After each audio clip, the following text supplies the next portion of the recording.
Hi, I'm Carlin Borisenko. In early 2020, I was the knitting Democrat who accidentally went viral on the internet for going to a Trump rally and then left the party. I became the conservative darling, was on all the shows, traveled around the country, and then realized that conservatives were no better than Democrats. If there's one thing that I've learned, it's that both political tribes are two sides of the same coin. But it wasn't all bad. On my journey, I became obsessed with understanding the woke ideology and the culture war. I broke the story of the city of Seattle doing segregated training with its employees.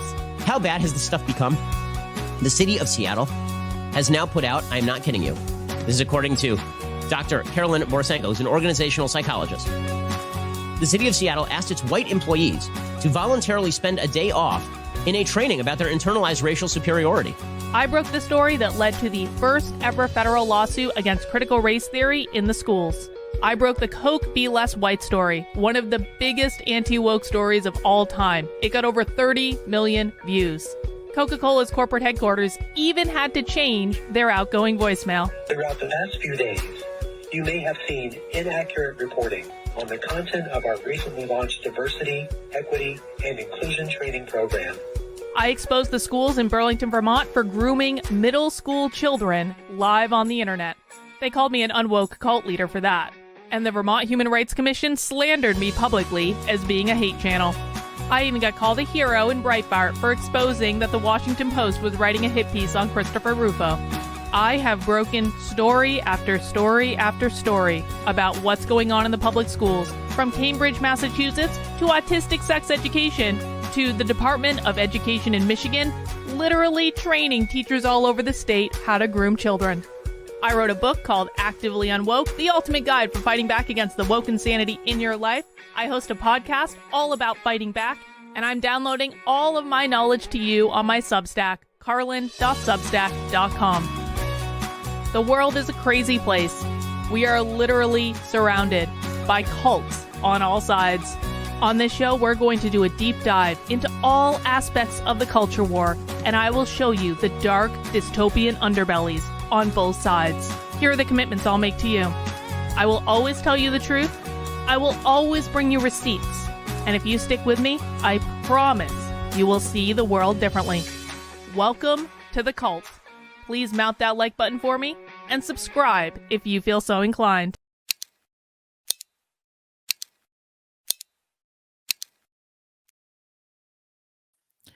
Well, hello everyone for the second time today. Happy Thursday? Is it Thursday? I'm pretty sure it's Thursday. Welcome to the cult.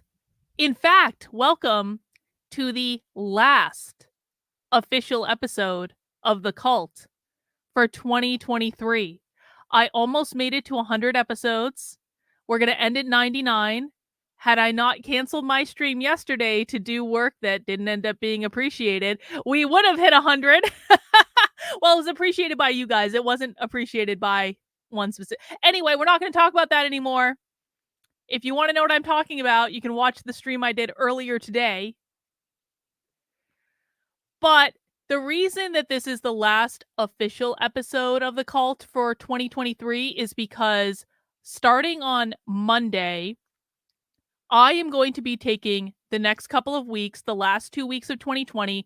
I'm not going to say I'm doing no work. I'm not going to say I won't do a stream here and there, but I'm having some me time, okay?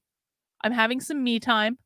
I'm having some work time where I'm not streaming on the internet and not doing other things.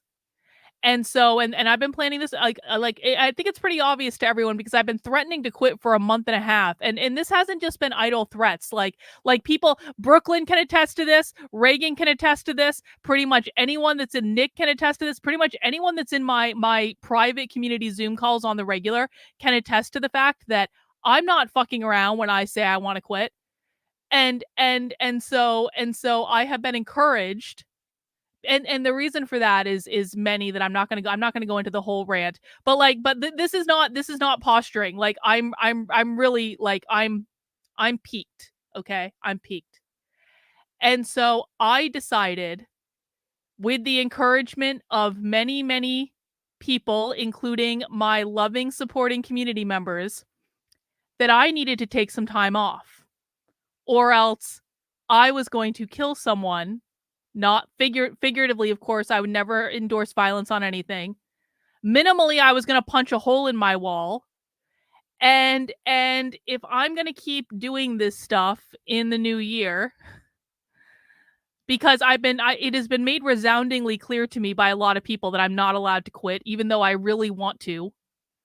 I need to take some time to find a little bit more sanity, because I am losing it. And I'm well aware that I'm losing it, because I watch way too much socialism.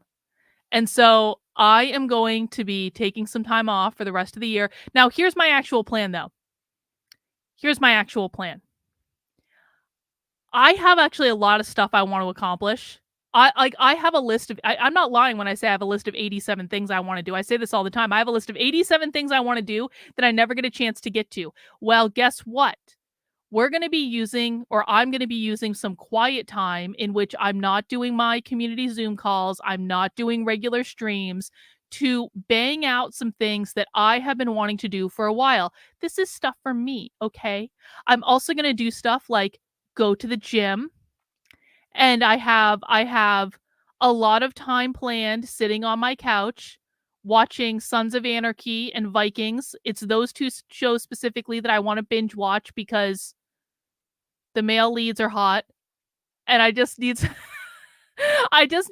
that I can watch where I enjoy looking at the male leads, and there's no other point to it other than that. I just want to be entertained by handsome men that sometimes have their shirts off, sometimes have more off than their shirts, and doing manly things in like a Viking like fashion or in a biker gang type fashion. I mean, I just don't think I'm asking too much. Anyway, I may do a stream here and there, like a late night stream, an impromptu stream, if I feel like it, but it's not going to be any pressure. And so this is my last official episode of the cult for the year. We're going to do happy hour tomorrow. We're going to do Socialism Saturday, because I can't not do like one more episode of Socialism Saturday.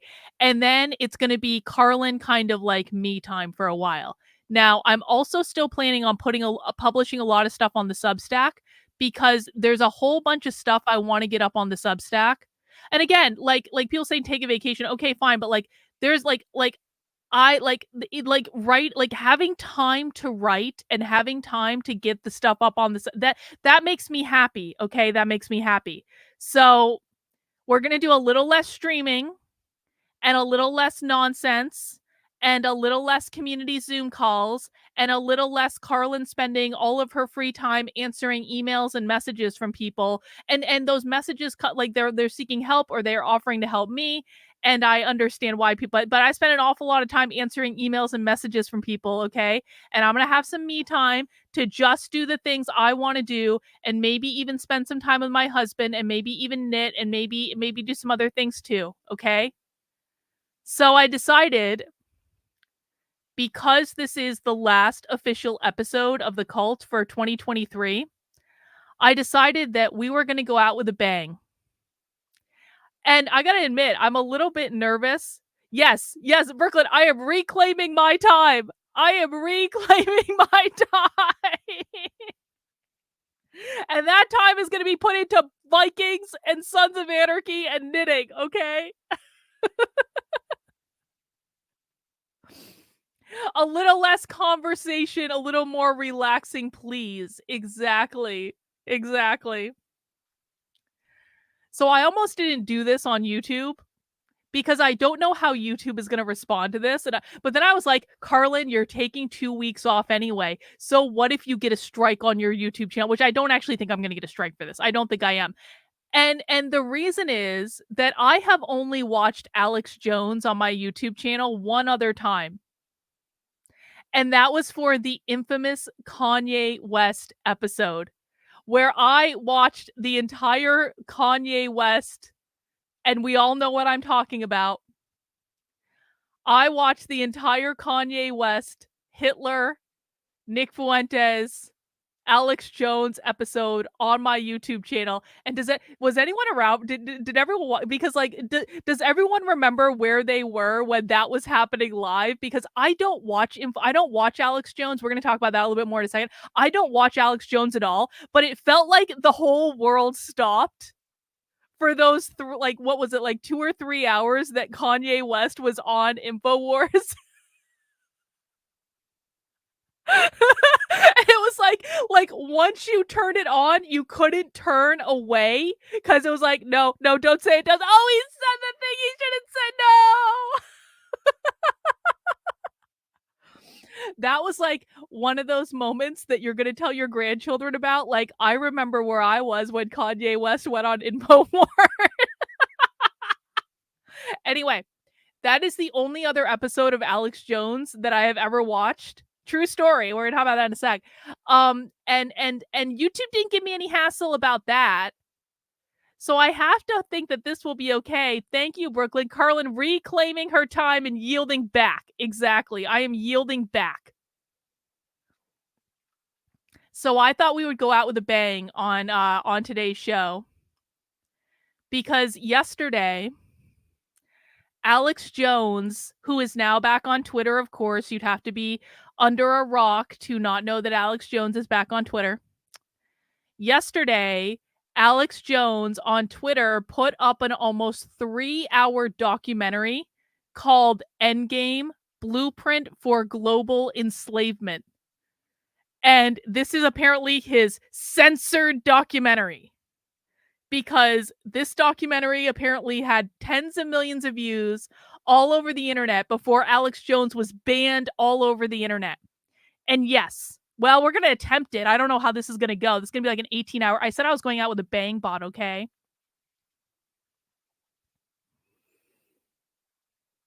Nick, I'm really sorry to hear that. I'm really sorry to hear that. I'm really sorry to hear that. I'm sending love to you and your family and condolences, and I'm really sorry to hear that. Anyway, so Alex Jones put this documentary on Twitter yesterday, and I feel like I have, okay, so here's my opinion of Alex Jones. I don't have an opinion of him. People might find this hard to believe, but I have never watched Alex Jones. I don't like Alex Jones. I don't dislike Alex Jones. Of course, I've heard about his shenanigans and his nonsense and all sorts of like other things. Of course, I've heard about that. Like, you can't not hear about it, right? But like, Alex Jones for me is just like, and I truly don't mean any offense by this. He's just not the type of stuff that I normally enjoy watching, and so I just haven't. And at least that's my perception. Maybe I could be proven wrong. But I kind of thought that this would be like, a good kind of like way for me to introduce myself to Alex Jones and his beliefs and his content. Because it's a 3-hour documentary, his censored documentary. I mean, this is his like big Twitter debut, is posting this 3-hour documentary. So that's got to mean something, right? And so what I thought I would do is take the time to sit here and knit and watch this documentary with friends and talk about what I think about it. And I have no idea what's going to be in this documentary, so I am not saying I co-sign any of this. In fact, why don't I just do a preemptive denunciation? I preemptively denounce everything that Alex Jones says in this documentary, YouTube. These are not my opinions, YouTube. Don't strike down my channel, YouTube. Please don't, even though I'm going on vacation, please don't strike down my channel. But I thought we would spend some time doing this. And of course, I always have Rumble as a backup. So guys, please make sure you subscribe to my channel on Rumble as well. Hello to everyone watching over on Rumble. I do appreciate you guys. And we're just going to see how this goes. All right. Nice kind of like easy stream to round out the cult for 2020. Now, before we get into that, just a couple quick things, guys. Number one, please do make sure you are subscribed to my Substack. I am trying to get 80, that is 80 new paid supporters by the end of the year to be able to fund stuff I want to do in 2024, to include more investigative journalism, more undercover stuff, more spy streams, stuff like that. I also am going to be in my little 2-week kind of like breaky break. I'm going to be working on building out like online classes that I've had on the back burner for a while, making sure that's all up and running, redoing my website, getting all that stuff ready to go, because apparently I've been told that I'm not allowed to retire by everyone in my supporter community. And so if you're not in my supporter community yet, this is a great time to join, because I will be doing stuff in 2024, whether I like it or not. But the thing of it is like I'm going to be heavily gearing towards my supporters in 2024. So there's going to be a lot more supporter perks, a lot more supporter exclusive content. So it's going to be a great time to sign up.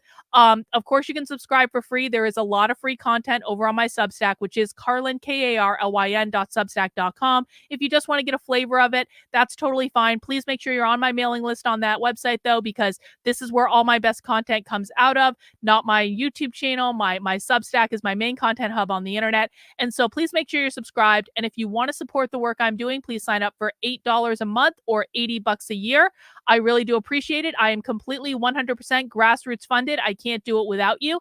And while you're there, if you did not take my Learn How to Speak Socialist training back in October, I am going to be doing another live how to speak socialist training on January 24th, so a little over a month from now. And it's going to have new content. It's going to be covering some of the same stuff as the original How to Speak Socialist training, but it's also going to have a lot of new content and new clips at it, because I just have more new content and I have more new clips. And so I'm going to be relaunching the How to Speak Socialist training. Now, this is probably one of the most important things I'm doing, because I do really believe that if you learn how to speak the language of socialist, and it is its own language, and no, you probably don't know how to speak it unless you've been watching Socialism Saturday with me for a while, this is my crash course in what you need to know to understand the left, really understand the left. Not this like conservative talking point stuff about the left. If you want to understand who the left is and what they are doing at a deeper level than almost anyone on the internet, I will teach you how to speak their language. It is one of the most valuable things you can do. I am asked all the time by people, what can I do to fight back? What can I do to fight back against the left? What can I do you expose all this stuff, Carlyn? What can I do to fight back? What you can do to fight back is to learn how to speak their language. I know that doesn't seem like it's doing anything, but by the time after you learn how to speak their language, you will be about 8,000 times more effective at fighting back against the left. Because the mistake that conservatives make an awful lot of the time is they do stuff just to feel productive, but they aren't doing the things that are actually making a dent in what the left is doing. And they aren't doing the right things because they don't speak the language. So they might be doing something, but that something isn't actually going to make any progress. It's like busy work. It's like when you just start doing stuff because you want to feel busy, you want to feel productive, but you're not actually accomplishing anything. That's what conservatives are doing. And so when you learn how to speak socialist, you will learn how to differentiate between things that actually matter and things that don't, so you can better target your time and energy with the left and be much more effective in your tactics. I know this is the boring part. I know this is the part people want to skip, but you cannot skip this if you want to be effective. I promise you, it will change your life. It will change your perspective. You will see the left in an entirely new way if you just learn how to speak their language. I will teach it to you. The training is completely free. It is on January 24th at 9 p.m. Eastern Time. It is going to be recorded. So if you sign up for it, you will get an opportunity to have a recording delivered to you afterwards. And there is a way to make a donation, but the training is free. So it's a little bit confusing the way the training tool works. If you want to make a donation, I would really appreciate it. If you just want to watch the training for free, that's fine too. You do not have to make a donation in order to access it, though. It's an optional donation if you want to, as a way to support the work I'm doing. You can find out more about that over on the Substack right now. Let me just pop the link into the chat. So there is your direct link to be able to sign up for the training. And again, this is going to be on January 24th, 2024. It's called Learn How to Speak Socialist Level 1. And this is going to be a completely updated training. You're going to be able to see all the different things we're going to be able to learn, and is like your nice big crash course in learning how to speak socialist. And if you've been having trouble following Socialism Saturday, which a lot of people do, this is going to be your kind of like entry level, like what is it? Cram session. It's a cram session for how to speak socialist. And all of this stuff is going to make much more sense if you do that. All right, so that's my Substack. I also want to make sure people know about the Unwoke art store. There is still time left to get some Christmas gifts. If you get express shipping, especially if you're going to be ordering stuff now and you need it by Christmas, I would definitely recommend express shipping, just because you need a little extra time. Like, there's a lot of stuff going on through the postal service, all that stuff. But you can still get stuff from the Unwoke art store, and I especially want to highlight this collection. This is a special limited edition collection that I made inspired by my friend Heidi, because some of us hated elite colleges before October 7th. Now, I know that the Jewish billionaires just discovered that elite colleges like Harvard, like Penn, like Columbia, like all of the other ones, I know that the Jewish billionaires literally just discovered that elite colleges are indoctrinating students into a far left political ideology. They discovered that on October 7th. This was a revelation for them, because they had been funding the far left indoctrination at elite colleges for years and years and years, to the tune of tens of millions, hundreds of millions, maybe even billions of dollars that the Jewish billionaires were pumping in to the elite colleges to indoctrinate everyone into leftism for years and years and years. And then on October 7th, they just discovered that elite colleges were bad.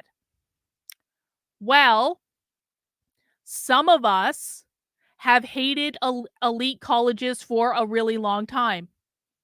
Some of us knew that all this stuff was going on before. Some of us have been screaming for years and years and years about the damage that higher education is doing to this country, that it's now trickled in to the K through 12 schools. Some of us were on board with this before October 7th. And so my friend Heidi on Twitter, Heidi is our favorite lesbian, Heidi Briones. She's awesome. Go follow her. Heidi said, you know what, Carlin? ACAB, all colleges are bad. And I said, Heidi, I'm going to put that on a t-shirt, because to the left, ACAB means all cops are bastards. But we can adapt it. We can appropriate it. We can make it our own. So I have a special limited edition ACAB collection in the Unwoke art store. And it says all colleges are bad, with a Terminator skull wearing a graduation hat with a big Maoist communist star right in the middle of it, because that's exactly what the elite colleges are doing. Indoctrinating students into Maoism, among other things. And so if you want that, this is only going to be available until the end of the year. This is a special limited edition collection. And if you get it this week, through this weekend, you're going to get 25% off. The discount is automatically taken at checkout. After this weekend, it's going to be the regular price, but it's still going to be available through the end of the year. And then, because this is a limited edition collection, once it's gone out of the store in 2024, it may not come back. Who knows? It really depends. And so pick it up if you like it, if you want to wear it. I think it looks cool. I ordered a t-shirt yesterday, so I'm really excited about getting that. That is the All Colleges Are Bad collection in the Unwoke art store. Lots of other stuff in the Unwoke art store as well that you can peruse. I'm actually wearing this t-shirt right now. I know you can't see it, but you can see how beautiful the red is. It really does come out very, very nice. And this is the Real Marxism shirt. This is Real Marxism has actually been tried, and it is a sea of skulls that Mao is standing right in the middle of. That is the Unwoke art store, guys. If you want to support the work I'm doing, you can head over there, get yourself some merch, and you can still get your orders by Christmas if that is what you want. But I would definitely recommend some express shipping if you're going to do that. All right. The main event. This is my first time watching Alex Jones in his full form. I'm a little bit scared. Oh, I have a super chat from Beth. Hang on. Beth says, my friend Cindy is going to check you out. I'm sending her some clips and she was open to it. Even though she's a leftist, we've been friends a long time and I love her. That's really nice, Beth. That's really nice. I appreciate you sending it along to Cindy, and we hope that you and her are still friends afterwards. So who is ready to watch Alex Jones? If you're ready to watch Alex Jones, please mount the like button for me. May the odds be ever in my favor. Exactly. All right. This is almost 3 hours long. But you know what? Listen. We watch hardcore socialism on my channel. If we can watch hardcore socialism for 3, 4, 5 plus hours at a time, we can watch Alex Jones. Okay? So let's see what this is all about. I'm excited. Someone pray a rosary if there are any groypers here who I haven't yelled at and chased off. Groypers, please pray a rosary for us. Okay, here we go. Ladies and gentlemen, it is Wednesday, December 13th, 2023, and you are about to see one of the most censored, verboten documentaries ever made. In fact, it's never been on Twitter, now X. You're about to see Endgame, Blueprint for Global Enslavement, so stay with us and share this link. Hang on. Super chat from Nick. Thank you, Nick. Enjoy your time off. Well, enjoy Sons of Anarchy. May next year be a whole lot better. Merry Christmas, and thank you for all the good vibes. Thank you, Nick. I appreciate you. Thank you for always being such a great supporter.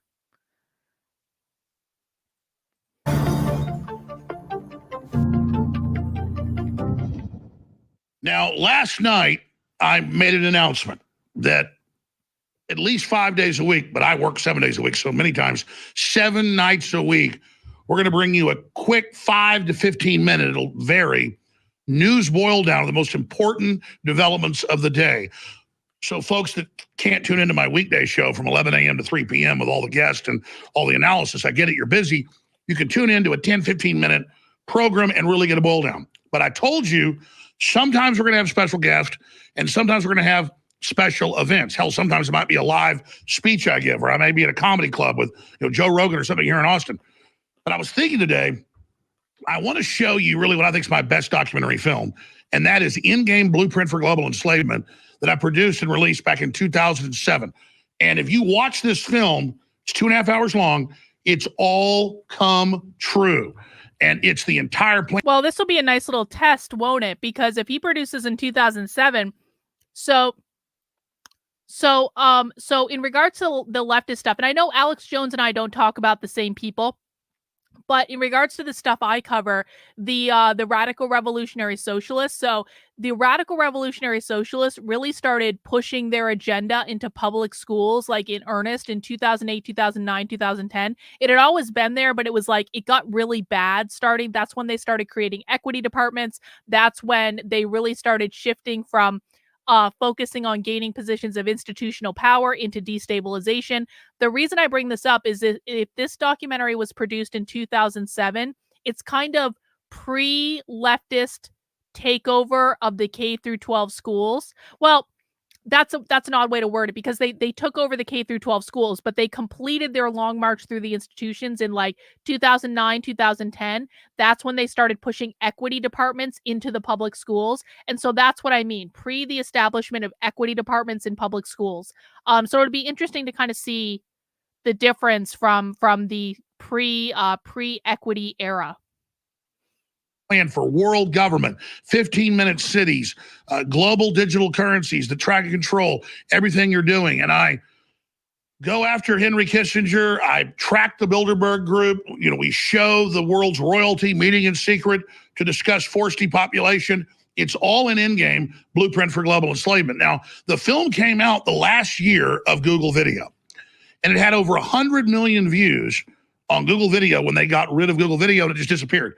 Then it had over 40 million views on YouTube on my channel that had billions of views when they took down my YouTube channel during the deplatforming 5 years ago.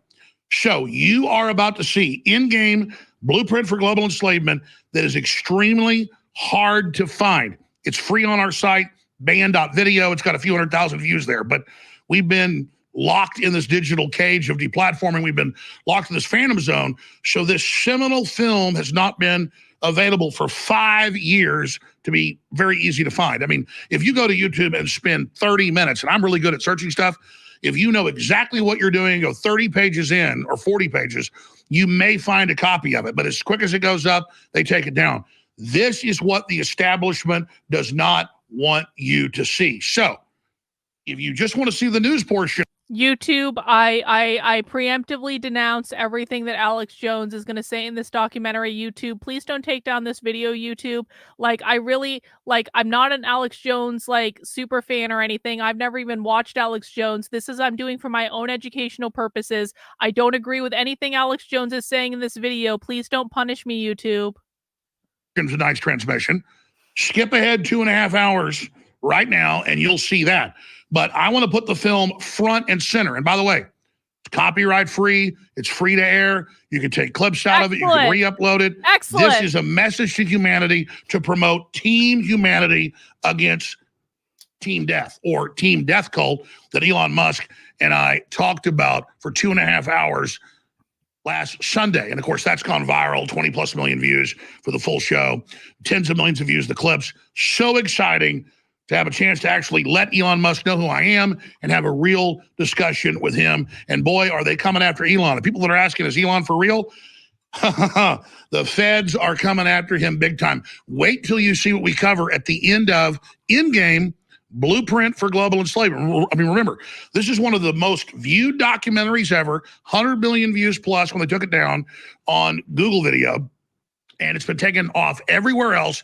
And you can source and research every piece of this and see it for yourself, because we show you the video clips of the world leaders admitting this plan. We got secret documents. We interviewed the top experts.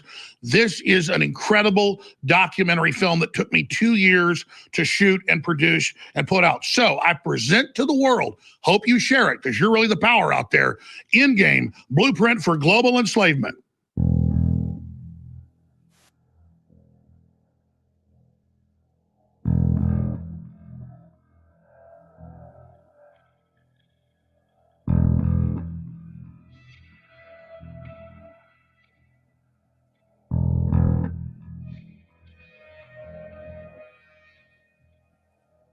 It's also ominous. I appeared before the Congressional Committee to tell what I knew of activities which might lead to an attempt to set up a fascist dictatorship. The potential for the disastrous rise of misplaced power exists and will persist. The very word secrecy is repugnant in a free and open society. And we are, as a people, inherently and historically opposed to secret societies, to secret oaths, and to secret proceedings. President Bush signed a formal agreement that will end the United States as we know it. And he took the step without approval from either the U.S. Congress or the people of the United States. The secret organizations of the world power elite are no longer secret. It's known as the Bilderberg Group. Could their objective be world domination? I'm Jim Tucker. I've chased Bilderberg for 30 years. I'll never give up the chase. Bilderberg plan for the whole world is nothing less than world government. I'm not comfortable with that at all. Who elected these guys to run the planet? They are the elitists. They feel they should run the world for their own selfish interest. Now we can see a new world coming into view. A world in which there is the very real prospect of a new world order. Bilderberg is making great progress toward a world government, and only an educated, informed public can stop them in their tracks. David Rockefeller admits in his own memoirs that he wants to destroy the United States. Right. He's a traitor. It's good to be back at the Council on Foreign Relations. As Pete mentioned, I've been a member for a long time and was actually a director for some period of time. I never mentioned that when I was campaigning for re-election back home in Wyoming. Let us never tolerate outrageous conspiracy theories.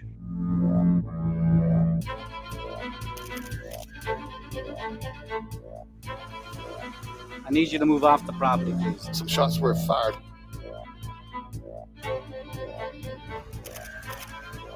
There's Bilderbergers right there.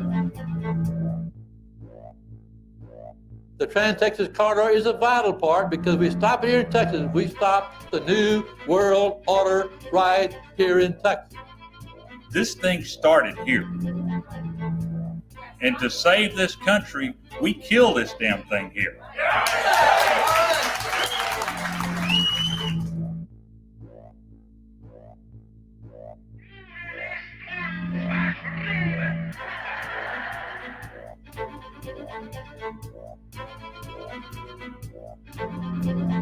There is a chance for the President of the United States to carry out a phrase his father used, and that is a new world order. Your new world order will fall. Humanity will defeat you. The answer to 1984 is 1776.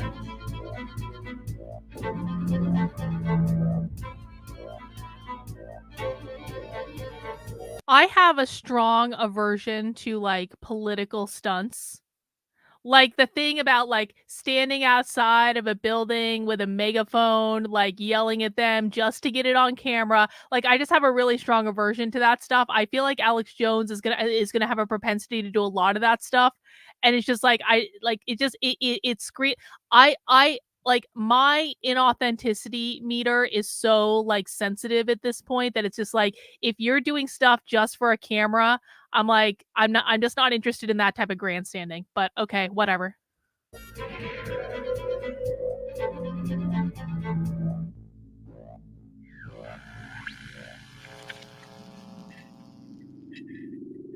In the near future, Earth is dominated by a powerful world government.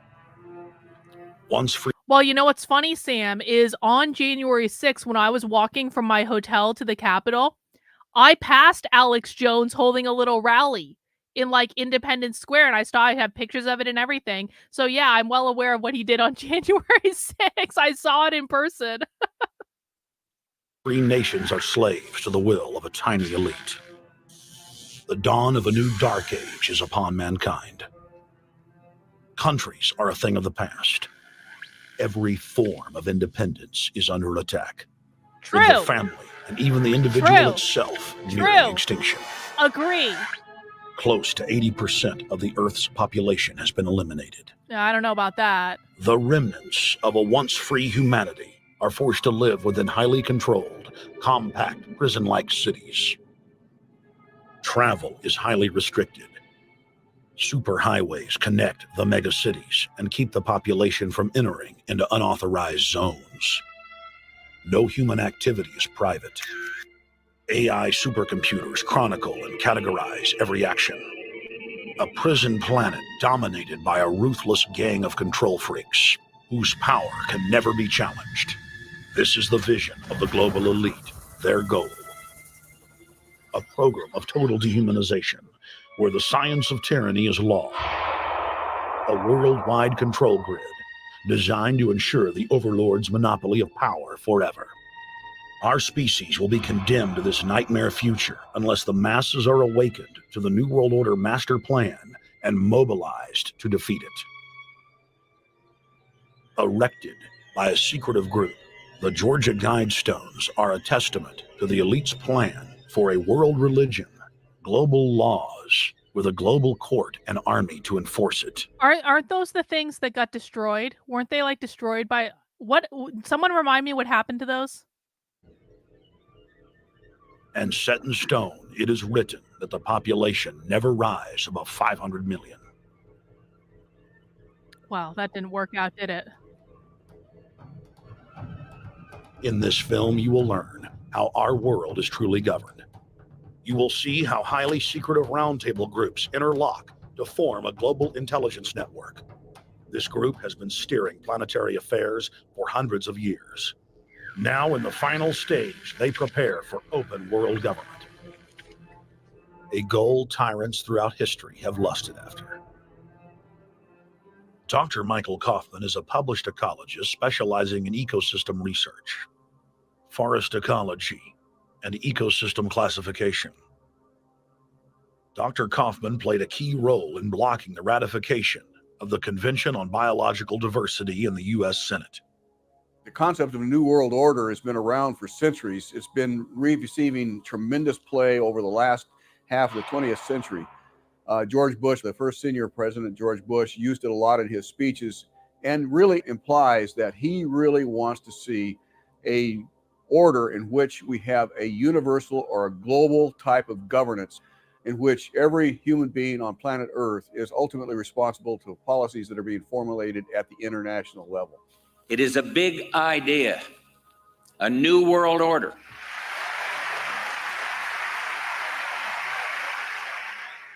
President Bush said that the New World Order was in tune, and that's what they were working for. The UN is part of that government. They're working right now very significantly for a North American Union. That's why there's a lot of people in Washington that don't care too much about our borders.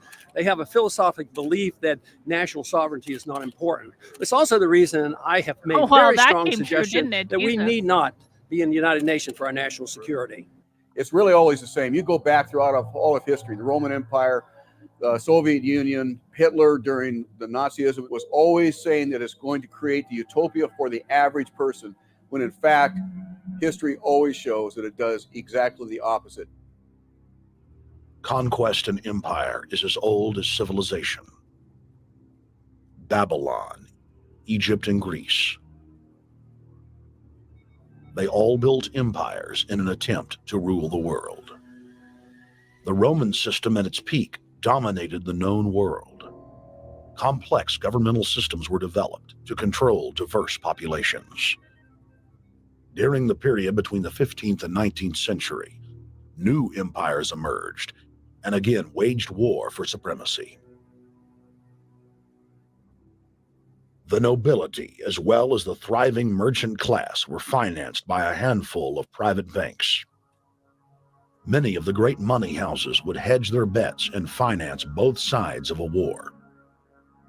Sophisticated intelligence-gathering networks gave the financiers a clear edge over the governments they were slowly gaining control of. On the 18th of June, 1815, agents of the British arm of the Rothschild family looked on as Emperor Napoleon Bonaparte fought desperately to save his army from the jaws of a British-Prussian pincer attack. A Rothschild agent was able to get the news of Napoleon's defeat at the hands of Lord Wellington to Nathan Rothschild, a full 20 hours before the news reached London. Nathan, the head of the British arm of the Rothschild family, put out the rumor to the London Stock Exchange that Napoleon had won the war. Stocks plunged by 98%, and Rothschild was then able to buy up the entire British economy for pennies on the pound. When the news of Napoleon's defeat finally arrived, stocks soared. Britain was now the undisputed ruler of Europe, and Rothschild ruled England. The already dominant British Empire grew even more aggressive. Her troops and bureaucracy spread across the globe. The sun never set on Britannia's holdings. The banking cartel funded, in fact, since about 1800, they have funded both sides of almost every war. And of course, they're getting the interest off of the loans that they've given the various governments and the wars that they have actually helped stimulate and create. By 1900, Germany was a rising force and a leader of the Industrial Revolution. World War I, for instance, there was absolutely no reason to have World War I, except that it was an ideal opportunity for the banking cartel to make a pile of money by funding both sides of that particular war. On June 28, 1914, the heir to the Austrian-Hungarian throne, Archduke Franz Ferdinand, was assassinated while traveling in a motorcade.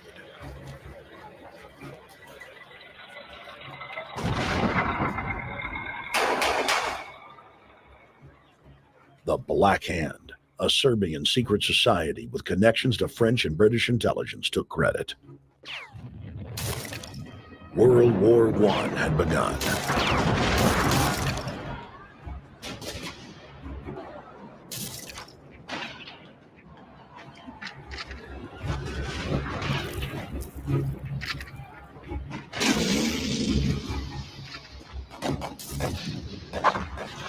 Armaments companies financed by Rothschild-controlled banks in Germany, France, England, and Austria bankrolled all the factions. See, okay, so here's my thing, and I know people might not like this, but I'm going to say it anyway. I have a really hard time when someone makes a documentary like this and all they say is trust me, bro. Like, I'm not seeing receipts, I'm seeing footage, but I'm going to be hypersensitive to the fact that like I want receipts. I want direct receipts. I want primary source receipts. And like I appreciate that a lot of people like Alex Jones, and I appreciate that these are things that a lot of people believe, and I'm not suggesting they aren't true. I'm just saying I have a high standard for like evidence because I don't believe anyone on the internet anymore.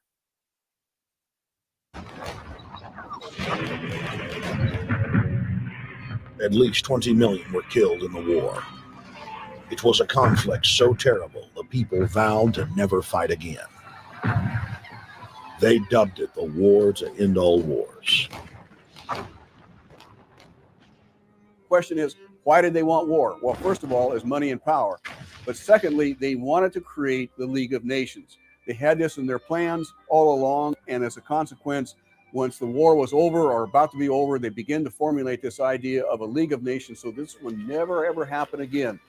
Hundreds of years of practice made the British experts at hiding their empire behind puppet governments and councils. In the name of stopping all future conflicts, they proposed that countries would join a League of Nations.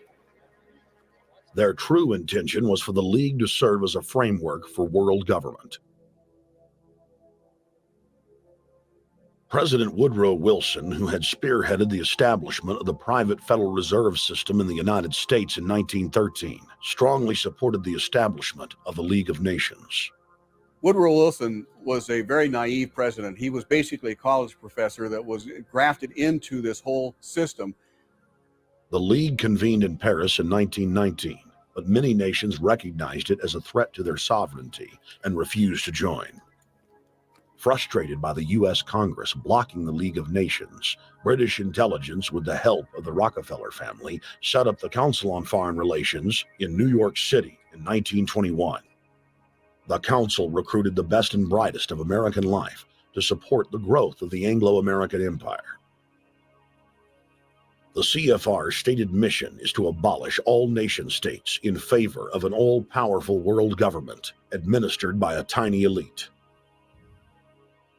By 1930, the promoters of world government had split into two interlocking camps: the Fabian socialists centered in London, and the fascist based in Italy and Germany. National Socialism will use its own revolution for establishing a new world order. Adolf Hitler. Supporters of the fascists in the United States and England believed that the military should be used to quickly transform the world into a new world order, while the more sophisticated practitioners of globalism stated that incrementalism was the sure path to world domination. Congressional Medal of Honor winner Major General Smedley Butler went public in 1934, exposing an attempt by the robber barons to launch a military overthrow of the United States. The war hero testified to the McCormick-Dickstein Committee in Congress that some of the most powerful men in America had tried to recruit him to lead a military coup so they could set up National Socialism in the United States.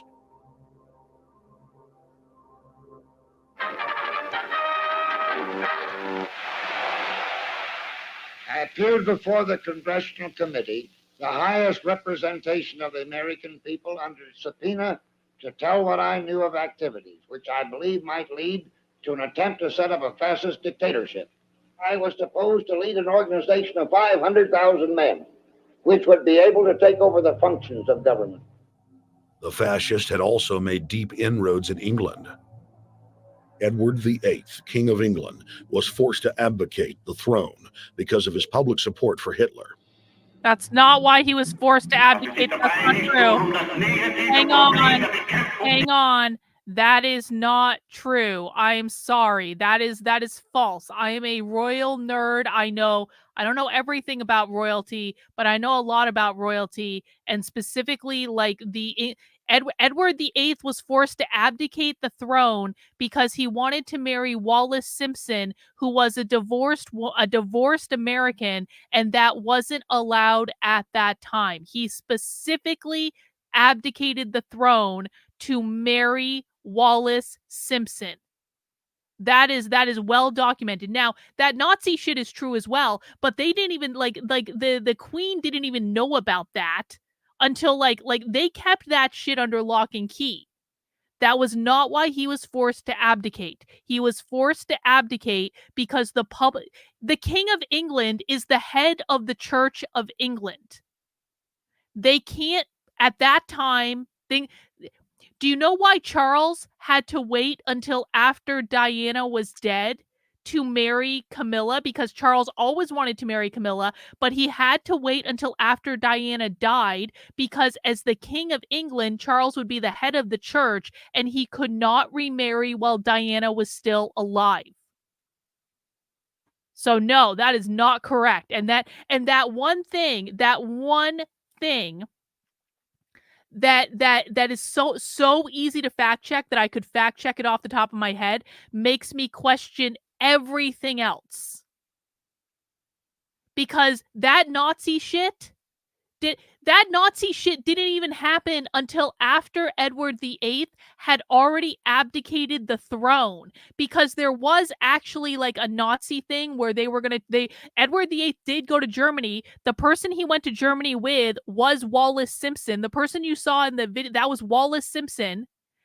And there was a plan to basically put Edward back on the throne if the Nazis took over England. So that one lie makes me now question everything else in this documentary because that's just a provable non-truth.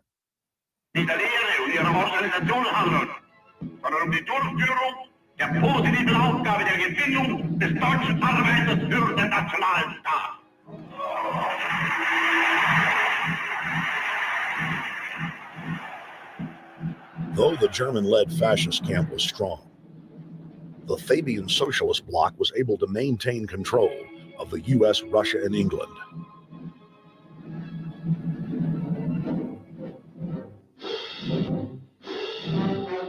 In the build-up to World War II, and during the conflict, the bankers again financed both sides, just as they had done with Napoleon.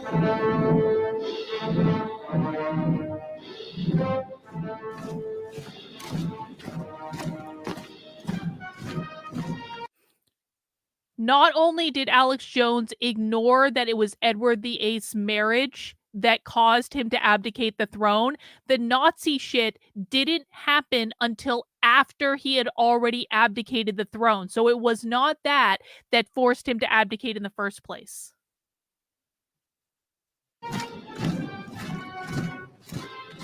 With the rise and fall of the Third Reich, Europe lay in ruins.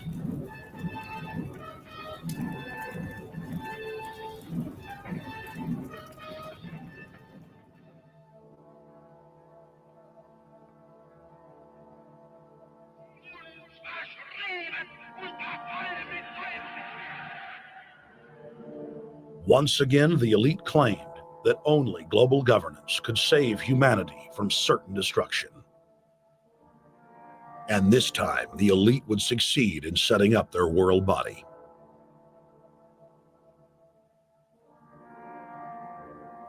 In April of 1945, at the Presidio Naval Base in San Francisco, the United Nations was founded by the victors of World War II. The United Nations complex was then built in New York City on land donated by John D. Rockefeller.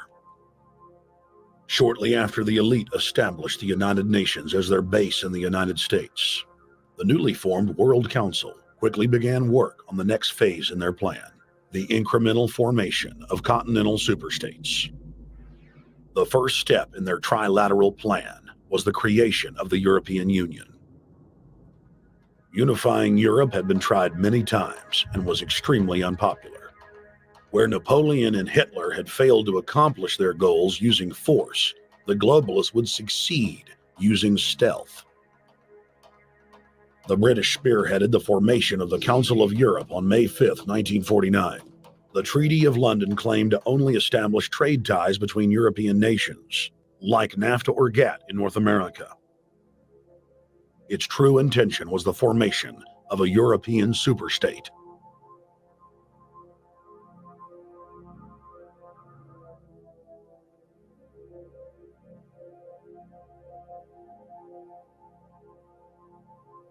In 1954, the elite of the planet met in secret at the Bilderberg Hotel in Oosterbeek, Holland.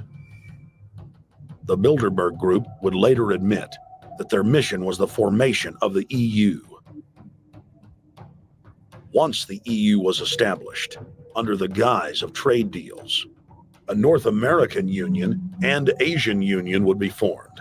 The three interlocking superstates formed the core of the global government, while the United Nations would serve as a world regulatory and enforcement body over the Third World subregions. The Bilderberg Group consists of the heads of all of the managing roundtable groups that steer individual countries. Picture the elite power structure of the world as a giant pyramid, with only the elite of the elite at the tip top of the capstone. The group has been so secretive that until the mid-1980s, the controlled corporate media denied its existence. Into the late 1990s, coverage only consisted of rare one-line mentions.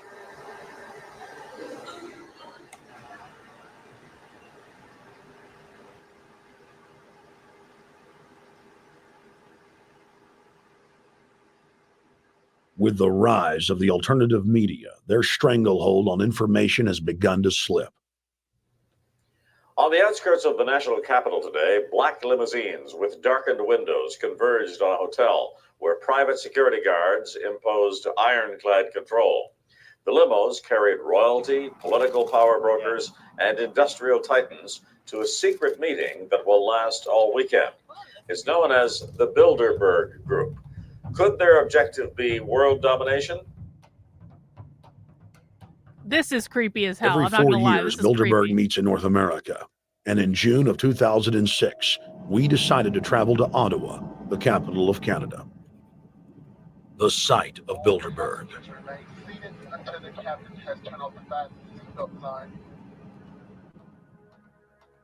In Bilderberg's long history, many reporters attempting to cover the group have been harassed, detained, and even jailed. I jokingly reassured my cameramen that the horror stories we'd read about were probably exaggerated. I was wrong. Alex Jones's voice has changed a lot, huh? We know reporters get detained at airports. People aren't let in. We know people get sent to the jailhouse for 3 or 4 hours. It happens every time. Well, it happened to Alex Jones this time. They admitted Bilderberg that they've had pressure put on them by the government to heighten security, and that's why all this happened. Yes, I was told that by 2 separate people. They scoured our records for hours yesterday and hours today, trying to find something on us, and of course there was nothing. It was just scary. I mean, I've been all over the world, and I've never seen anything like this. It was like hours of humiliation.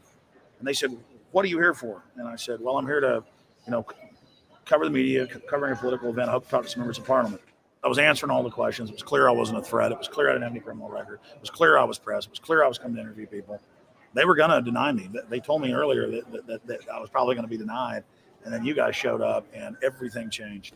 So what's your plan now? My plan is to go out and try to interview Jim Tucker, try to go down to the Bilderberg Group and maybe catch some of them still arriving, and try to still make a documentary.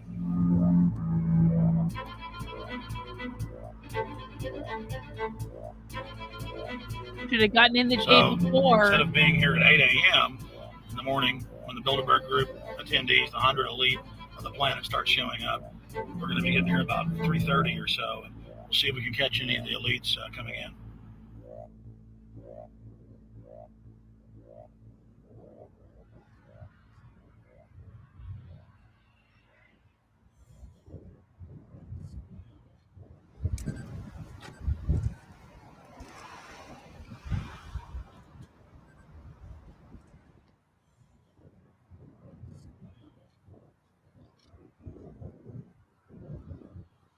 do you think is on the agenda for this edition of the Bilderberg Society's annual meeting?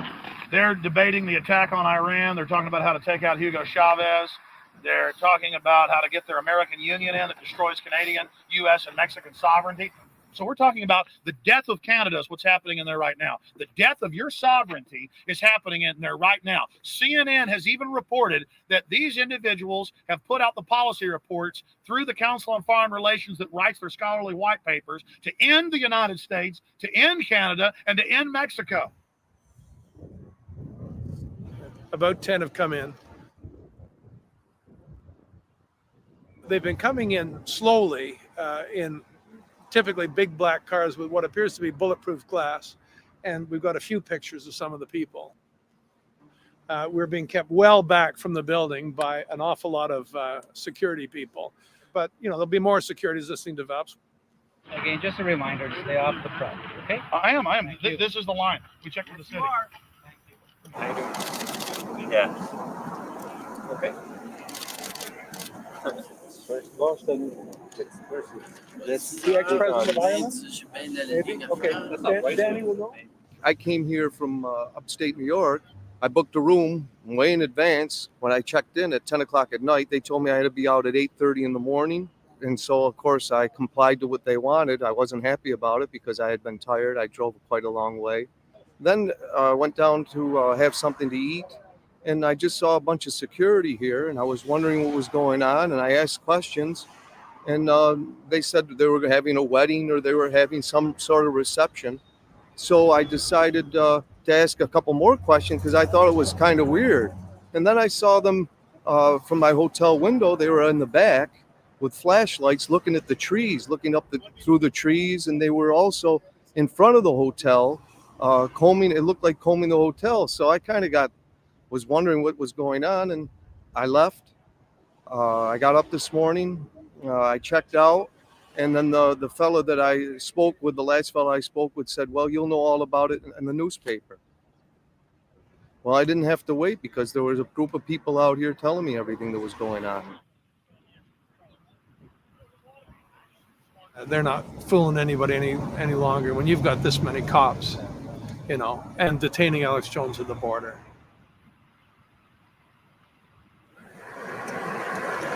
Get them on both sides. Yeah, you crook. Yeah, you're going to go to jail like Ken Lay. Oh, yeah, there's one right there. Hi.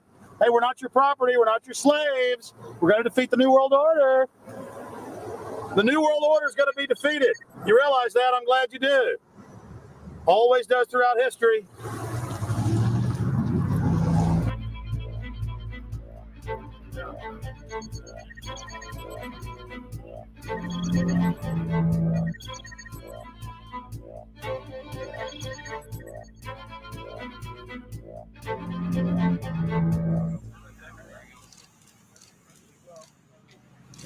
Hey, that's the boss.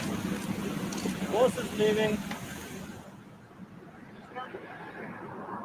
Etienne Davignon is the honorary chairman of the Bilderberg Group,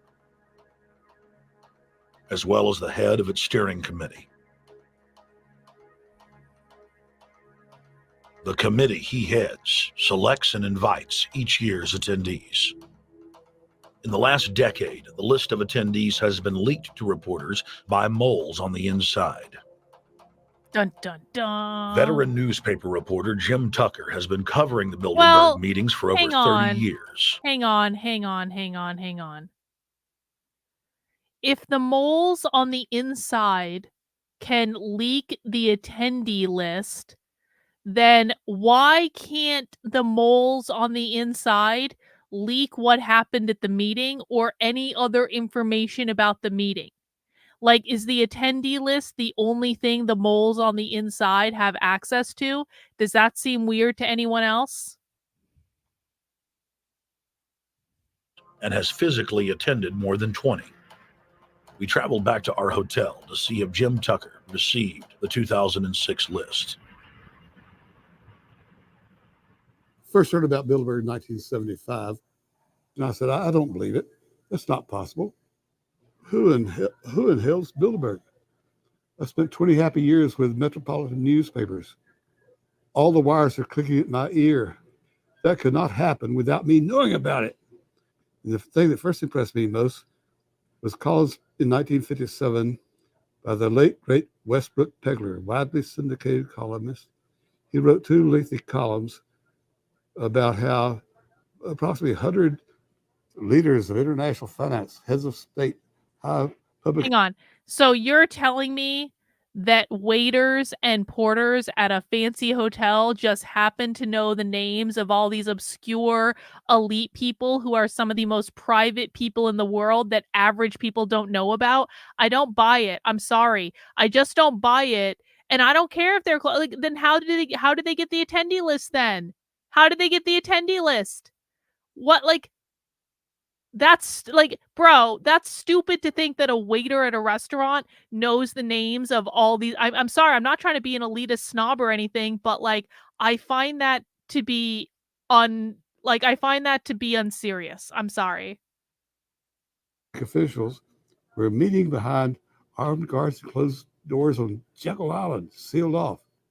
What are these powerful internationalists doing? Why is it so secret? Okay, listen, man, if you guys are going to be in my audience, I need you to listen to what I'm saying, though. We have already covered that the attendee list was purposefully leaked.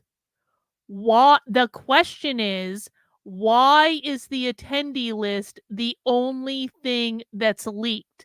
That is the question. Not was it leaked? We know it was leaked. All right, you just got here. Okay. I'm dressing you down and you just got here. I apologize. I'm just saying. Secret. Why does it have armed guards outside? Why is it sealed off? The newspapers totally ignore it. Not a word. Total blackout in the United States. Since then, I've never stopped pursuing Bilderberg, or the whole international gangster organization led by Rockefellers and Rothschilds, as they manipulate the world for their own selfish interest.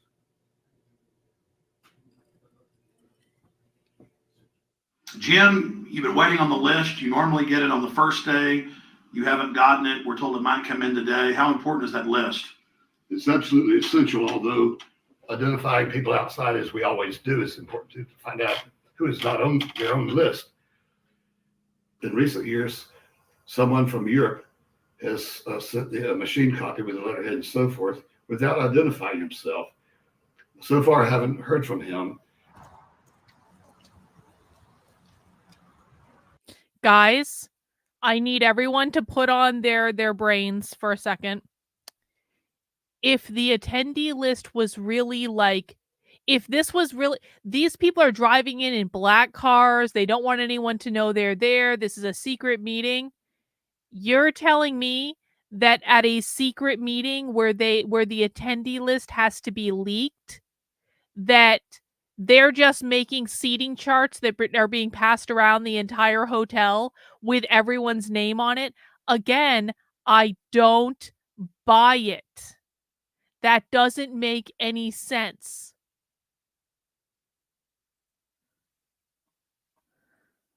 I appreciate this. Let them know to talk to me then. Tell them to talk to me. I appreciate it though.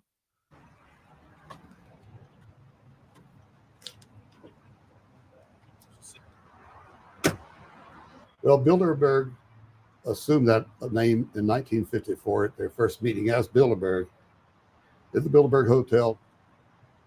It's a little bit like Shakespeare's As You Like It. They say to Shakespeare, what do you want to call this book? He says, As You Like It, meaning whatever you want to call it. And they thought it was dictation, so one of his plays is called As You Like It, and the title has nothing to do with the play. So that's how the Bilderberg came by their name. Now, they had been meeting for half a century. The moneyed class had been meeting, but they decided they have to meet systematically every year, well planned in advance, in addition to maybe other smaller meetings throughout the year. Sure this is the right turn, Jim? Nope. Let's see if it starts.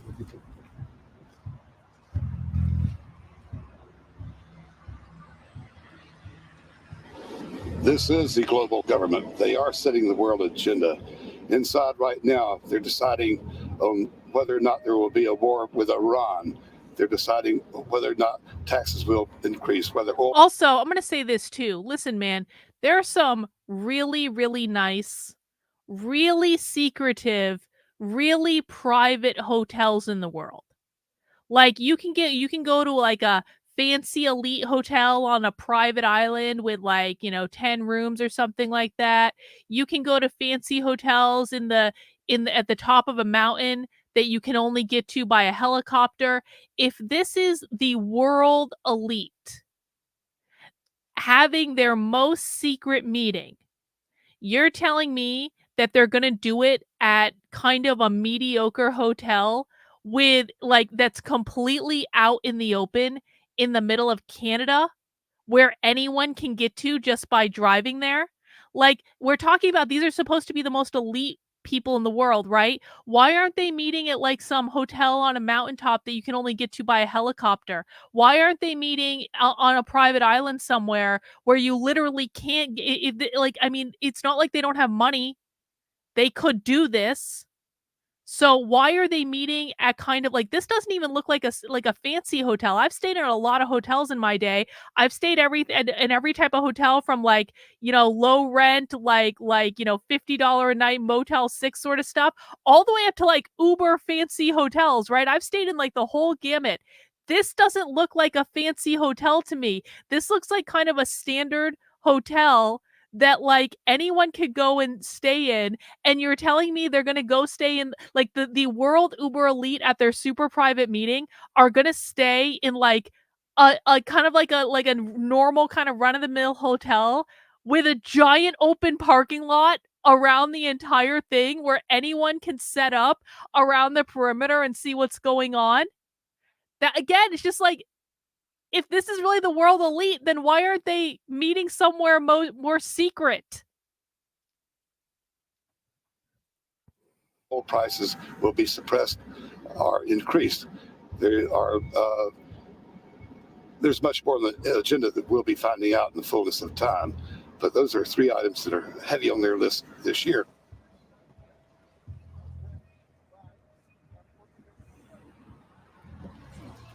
This is Jim Tucker, ladies and gentlemen. Yes. 27 years covering these crooks. Tucker, pleasure to meet The you. media said he was crazy. It didn't exist. Now we forced him. 120 of the world's most powerful men, heads of state from Europe, high officials, United States government, Treasury, White House, state, defense. They're setting the world agenda now. The reason they want secrecy is because they're doing evil. Evil is done under the cover of darkness. Good works are done in the sunshine.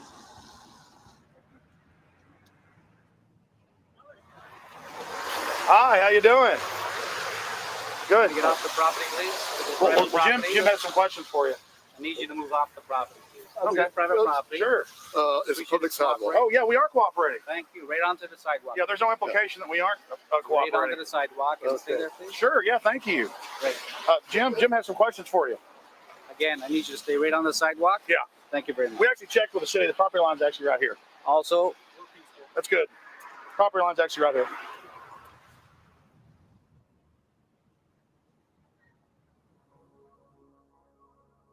We are on the verge of a global transformation. All we need is the right major crisis, and the nations will accept the New World Order. David Rockefeller. Thank you, Jimmy. I do appreciate it. It's David Rockefeller, and they gone black at the beyond the hotel, and they had no bodyguards. One of my friends shouted, "Hey, Rockefeller!" and he turned back, and he was afraid. My name's Renee. I'm from Manitoba. Drove about 26 hours to get here, just to show that I'm against the Bilderbergers, just to fight for my freedoms, fight for my rights, make sure that my children can grow up in a free country. My name is Daniel Estulin, and I've been doing this for the last 15 years. I'm from Canada. I'm very proud of my country because, as you can see, there are a lot of people covering the Bilderberg conference. Last year, it took me 14 and a half hours to get to Munich. I was pulled off the plane in Milan. I was pulled off the plane in Munich. They interrogated me 4 hours in both places. I was able to call a friend, a journalist in Rome, as a result of his presence and others calling the foreign ministry department in Italy. They backed off and they let me go. They basically told me that they're keeping an eye on me 24 hours of the day. The little hotel where we were staying at, Gemini, out of the 20 rooms, 6 were occupied, 3 by the CIA and 3 by the German Secret Service.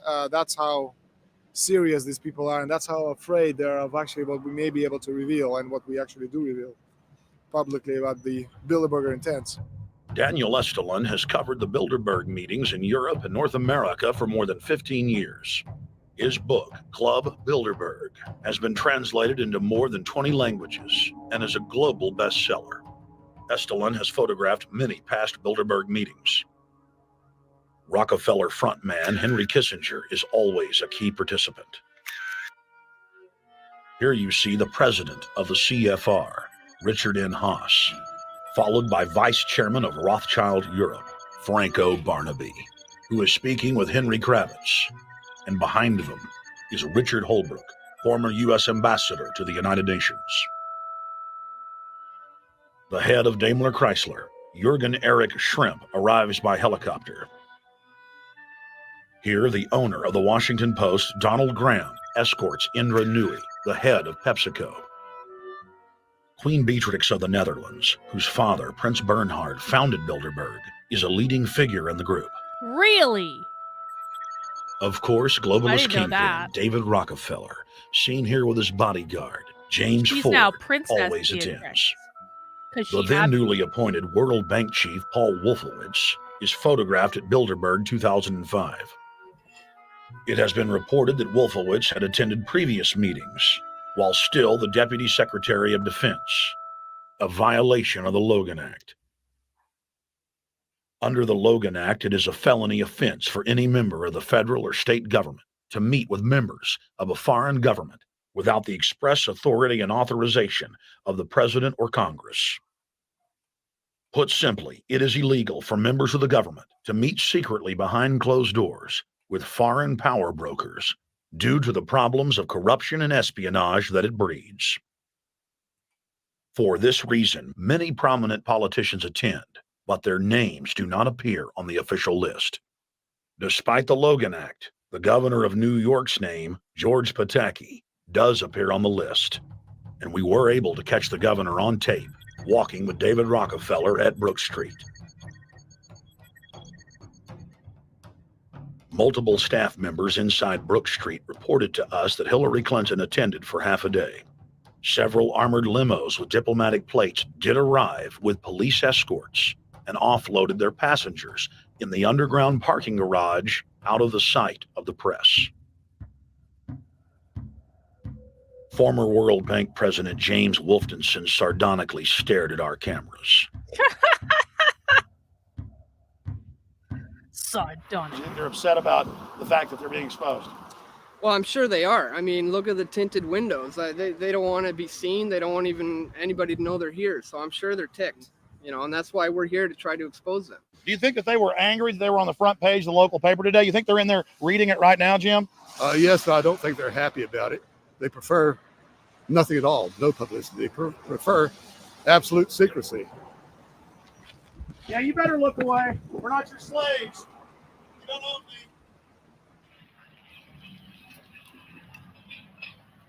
Did you get a list of the attendees and everything? Or no?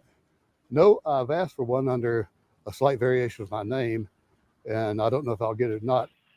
Also, it could happen today. For the last 3 years, I get back to the hotel. And there's a copy there waiting for you. From somebody who does not identify himself. I mean, I'm not just not revealing the source. I don't know the source myself.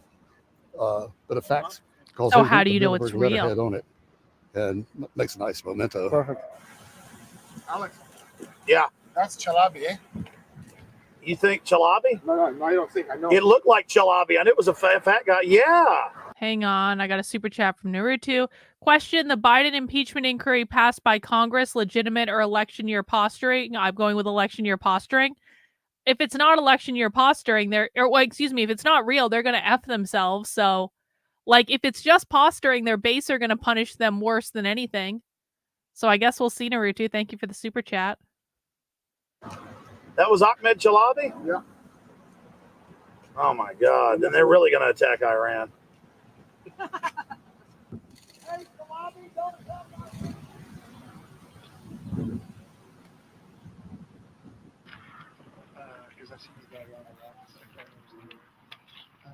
This guy's too, but I president. I have it.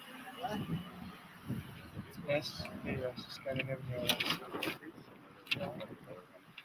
Adrian Woolwich, Maria Monti. Over the last couple of years, they've been reeling with the amount of leakage that they've been experiencing. So it's getting harder and harder. But again, it will never get too hard for us because of the sources that we have inside are top-notch sources. People who are actually working for them, the Secret Service, the second layer, people in the Bilderbergers, the clerks, the administrative office, they're there. They are our eyes and ears. And every time there's something out, we always get the information. That's Francisco Pinto Balsamao. I think that's the Queen. That is the Queen. Queen of the Netherlands. Well, former now. She's not the Queen anymore. Queen of Holland. What usually happens, the Secret Service guys who are protecting the Bilderberg delegates, the staff, the cooks, the chefs, when they actually get to see and to hear what some of these nasty people are talking about, they're the first ones to look for us and the first ones to make sure that we get the information from the meeting. We're very rigorous with information that does come out. We double, triple, and quadruple confirm the sources, make sure that all the information checks out. A lot of the stuff, the Bilderbergers have planted information, make sure that this disinformation nullifies the accuracy of the reporting, which is why we never publish the first thing we hear.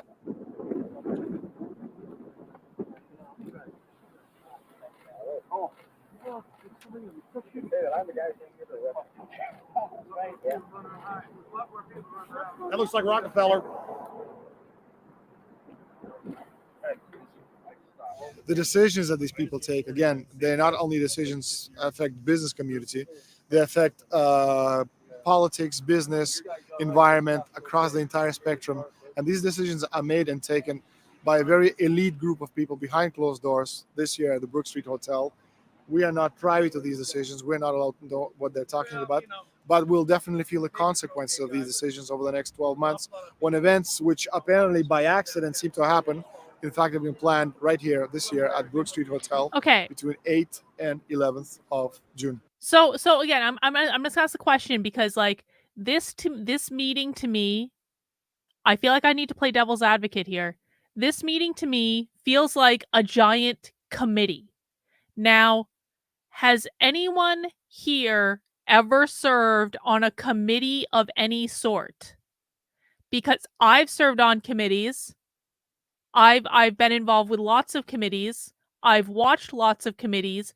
Committees are the most inherently dysfunctional decision-making unit in the world. Has anyone ever served on a functional committee that was actually able to make decisions? And you're telling me that you're getting a group of elite world leaders in a room together and they're basically forming a giant committee to decide how to run the world, and they're able to and this group of, like, I think we can assume that these people are pretty narcissist and egotistical, right? Because they're elite world leaders, and you're telling me that in 3 days they all worked as a committee to make decisions about how to run the world?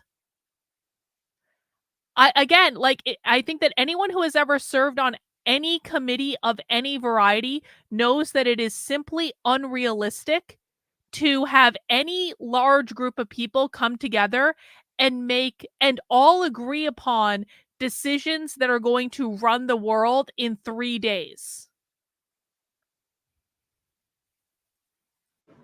What does it do when you get 120 of the most powerful people in the world getting together to have meetings with government officials? I mean, that's amazing. Well, it is what I mean is that they're planning the corporate agenda. They're not planning the democratic human journey agenda, in my opinion. Mussolini had a definition is when the interests of the corporation take completely over from all other interests, and that's fascism. He said it should probably be called corporatism. well, call it corporatism, call it fascism, call it neo-lib, neocon. There's a whole variety of political words, depending on which side of the stripe you come from to start with, which describes the thing. But what they are describing is the complete end of democracy, the end of what matters to people, the end of what happens to the human journey. And for that reason, I think this is revolting. Ladies and gentlemen, we're here in Canada today to stand up against the Bilderberg Group that is attempting to get rid of the sovereignty of the United States. The truth of your world government has now been exposed. We know you are ruthless. We know you are evil. To David Rockefeller, to the Rothschild representatives here, to the Queen of the Netherlands, to all of you, we tell you, you are not. Okay. So on Rumble, I see Sage Hawk saying, "You are missing the picture. You are acting as if they are completely in line and plan out every detail." And here's the key. They have endless funding to throw at ideas and just keep throwing things until something sticks. Okay. I go back then to my point from earlier, Sage Hawk on Rumble. If it's true that these world elite people have endless, bottomless funding, then why are they meeting at a mediocre hotel in Canada in the middle of a giant parking lot where they are all clearly visible? Why aren't they meeting at a hotel on a mountaintop that you can only get to by a helicopter? Why aren't they meeting on a private island that you can only get to by a boat? Why are these world elites with a bottomless pit of money that will never run out meeting at a crappy hotel in Ottawa where they're completely out in the open rather than some super secret hotel where Alex Jones wouldn't even be able to get in proximity of the building? Queens, you are not our kings. You are not our gods. We do not belong to you. We are not your slaves. We stand as free humans have stood since the beginning of time against the strong men, against the thugs, against the bullies. We will defeat your world government. We will defeat world taxation. We will defeat your control grid. God is on our side. I stand before the creator of the universe. And I ask the creator of the universe, as our founding fathers did in 1776, Come on. to lead, guide, and direct us, and to give us the power and the foresight and the understanding and the will to stand against your entire agenda, including your final plan of world population reduction of 80% that Henry Kissinger penned in 1973. Why do you put mercury in the vaccines, sodium fluoride in the water? Why? Why do you put cancer viruses in the vaccines? Why have you used depleted uranium?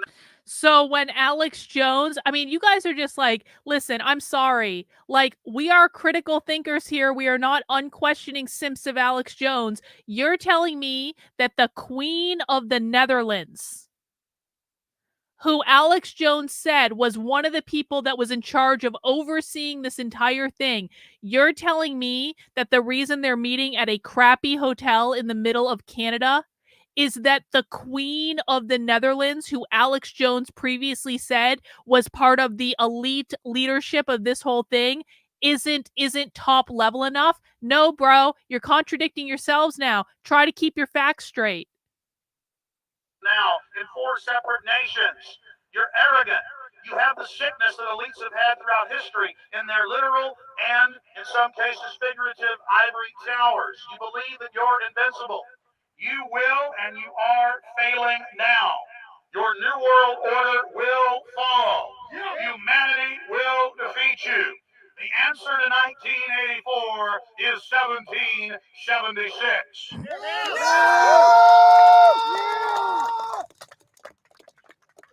Bilderberg is an elite organization, and the way it works, the protocol of the meetings is the staff, after they're vetted out, they're told exactly how they're supposed to behave themselves, meaning that they can never address the attendees, they can never speak to them unless they're spoken to first, they can never look them in the eye.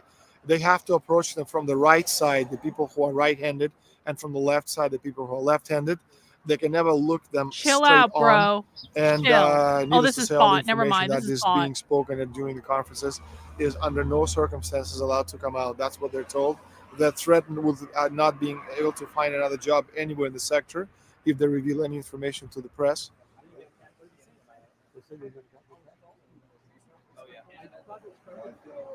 Richard Holbrooke? Ambassador Richard Holbrooke thought the peasantry wouldn't recognize him if he took a stroll off the grounds of Brook Street.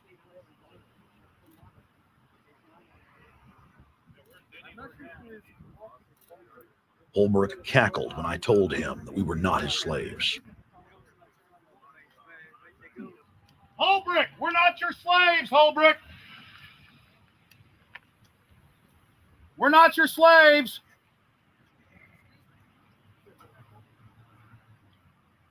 Holbrooke, we don't belong to you. We're not your property. Get back on the sidewalk. We're free humanity. Yeah, there he goes. Howard. They love it.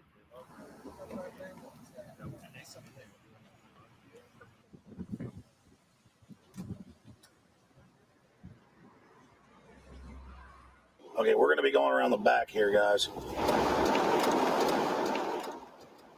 Hey guys, how you doing?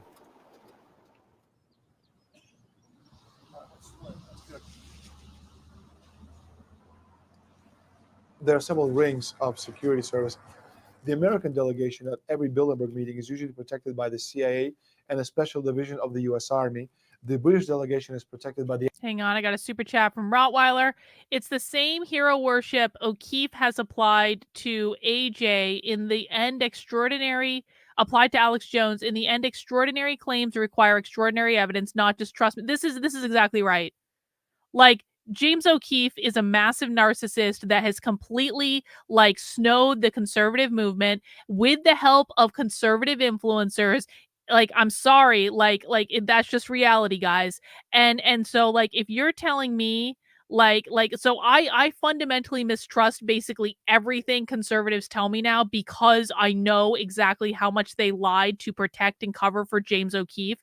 And so like I agree, like trust me bro is not receipts. And I don't care how much you like Alex Jones. I'm not saying he is not a likable guy. He is a likable guy, but trust me bro is not receipts. I want receipts.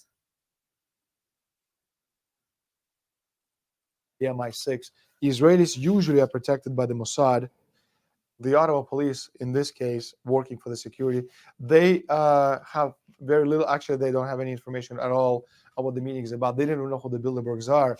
Then there's an elite private firm protecting the perimeter, doing all the dirty work, such as shooing all the photographers and bothering the protesters. But that's like piddly stuff.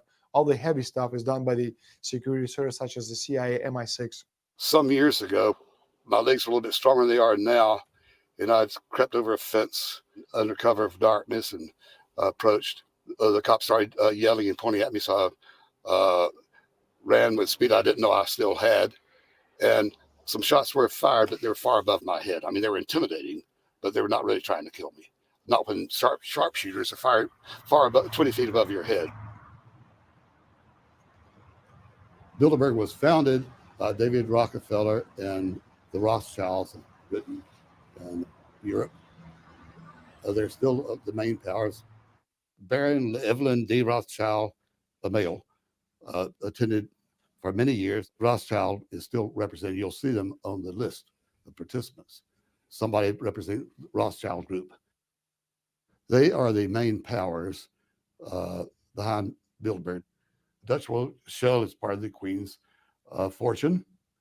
Of course, the Rockefellers have always had heavy oil interests. That was the original source of their old money from the old man. Jim just got the official Bilderberg letterhead list from his mole inside the Bilderberg Group. Let's go look at it.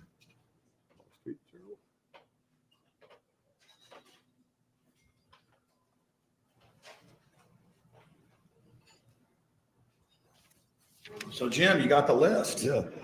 Did we identify Wolfowitz as being here because he's not on the list? No, we positively identified Wolfenson. Yeah, he's on the list. Alex Jones looks so young. Look at him. But aren't there always people who aren't listed? Yep. Over the years, we've identified like sometimes one, sometimes three people who are not on their own list. who have attended. Now, I think what is very difficult for most people to understand is how such a small group of 125 men and a few women control a population base of 6 billion people. Actually, it's much easier than you think. These people work on what I call systemic methodology, meaning that you take a pie, just imagine you take an apple pie and you slice this apple pie into lots of very small pieces, and you put in front of each one of these pieces your men or women of trust. And by controlling this individual, you control an entire organization. For example, if you take Paul Wolfowitz, who runs the World Bank, through him, you can control the entire organization. You don't need to control what the dishwasher or the toilet cleaner thinks or does or believes in. You just need to control what he does and what he believes in. And what he does will permeate the entire organization. And that's how you control, with a very, very small power base, an entire global population of 6 billion people. Bilderberg is making great progress toward a world government. They have created a superstate in Europe called the European Union. They're intent on creating a Western Hemisphere Union called the American Union. NAFTA is to be expanded into every country in this hemisphere. As NAFTA expands, it will take on the role of the American Union. And only an educated, informed public can stop them in their tracks. We went into downtown Ottawa and talked to locals to learn if they were aware of the elite meeting in their city.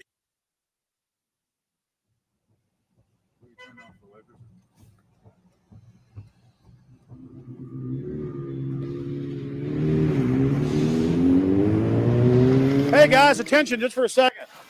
I just need to tell you that a group just met here in Canada and they're trying to get rid of your sovereignty, merging you with the U.S. and Mexico.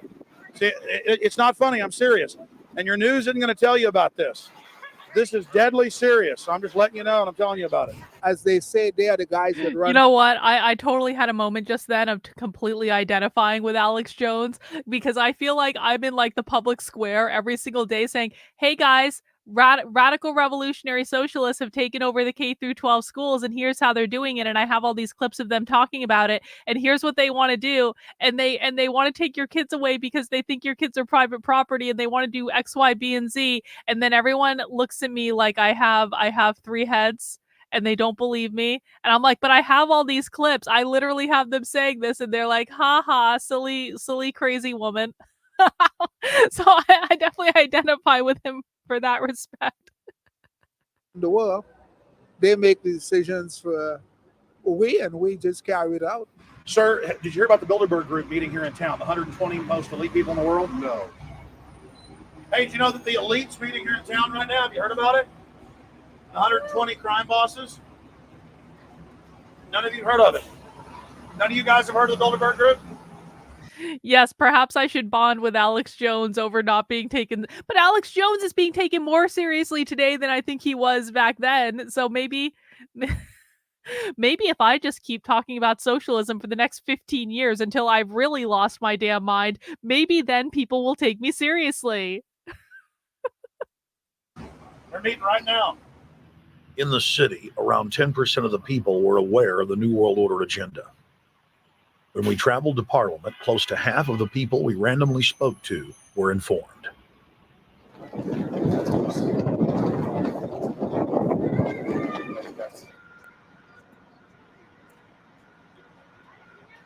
Man, what did you say about the American Union? It's going to end up happening.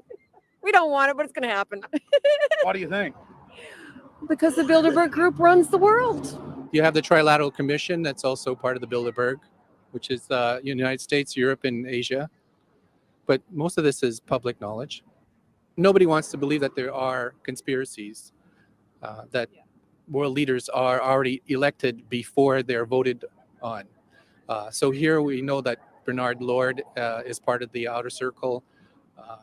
I was surprised to read that Harper addressed the group in 2003, because my understanding was nobody gets into politics without becoming a part of the Bilderberg Group. And then you find out afterwards that that is the case, that they have. Well, Bill Clinton went there in 91, George Bush Sr. back in like 85. And Blair, same thing. Who we think that we're electing as leaders have already been pre-picked for us, whether it's liberal or a conservative. they're already part of the group. They own all the horses in the race. They own the horses, and I understand that, for example, in the United States, it's a one-party system with two factions. Though you think it's two different parties. True. Oh, it is, yeah. True. Yeah, So- true. It's like Bill Clinton Yeah. constantly vacations. That's why they were so with pissed the when Trump Bushes, and won. They call him their son. That's And why they Trump actually threw staged such all a that in loop for them. 92, and all that's come out. It's just all staged.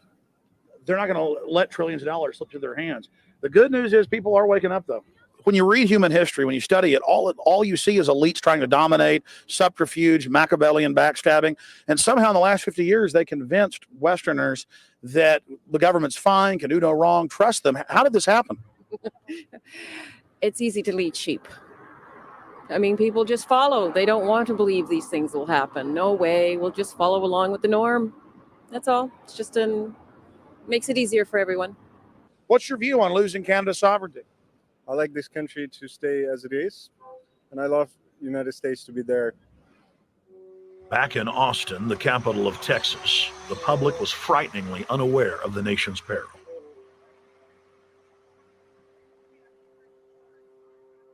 Have you heard about the North American Union? Not really. No, I don't watch TV. Oh God. No, This is back. Interesting. I was not. This is back in the day when Austin was still awesome. This is around the time I'm reminiscing right now because this is around the time when I first went to Austin, and it was so great and I loved it. And then it became super woke and gentrified, and now it's just like now it sucks. I mean, there's still like good food in Austin. There's no good beer in Austin, but now it's way too gentrified and woke and leftist. Aware of that. I don't know exactly what you mean. So, I don't think there's going to be a merger of the three nations. No, I have not. No. No, I didn't know this was happening. So, yes, I have. Oh, you have heard about it? Yes. After that big rally the other day, don't know about it? I don't know about anything. No, I have not. Have you heard of the European Union? I have, yes. Are you aware of the European Union? Oh yeah, of course. Have you heard about the European Union? Heard about them. Do you know about the European Union? no. Europe, 15-member group expanding. A what? 15 nations of Europe merging in 2000. Whatever. For over 50 years, the Bilderberg Group constructed the European Union by stealth under the guise of By trade stealth. deals. Now the elite are using the same secretive program to complete the North American Union. But this time, superstate integration is on the extreme fast track. International agreements like NAFTA, GATT, and APEC were just stepping stones in the formation of the NAU. The North American Union was officially born at Baylor University in Waco, Texas, on March 23, 2005. Wasn't The that where leaders of the Ken United Starr was States, president? Mexico, and Canada told the press that they were only meeting to discuss trade. It soon leaked that a secret meeting had been held during the Security and Prosperity Trilateral Summit. The three governments had refused to release the secret agreement to the people. In September of 2006, their treasonous operation was blown wide open. Dun, dun, dun. From September 12th to September 14th in Banff, Canada, hundreds of elected and appointed government leaders from Canada, Mexico, and the United States met in secret. On the last day of the conference, someone inside the secret North American Union Forum leaked the agenda. The front pages of newspapers across Canada carried the story. The Judicial Watch Foundation submitted Freedom of Information Act Oh requests to shit! obtain the full agenda Judicial Watch and been around a minutes of long the secret time, huh? assembly. Many federal Wow. agencies refused, citing national security. The foundation finally succeeded and did receive thousands of pages of documents. The documents marked unclassified are the blueprints of a shadow government ruling by bureaucratic and executive fiat. The pages chronicle an already operating North American Union. Transportation, law enforcement, agriculture, regulation, banking, manufacturing, construction, education, immigration, and even the military are being merged with no input from the people or their elected representatives in Congress and Parliament.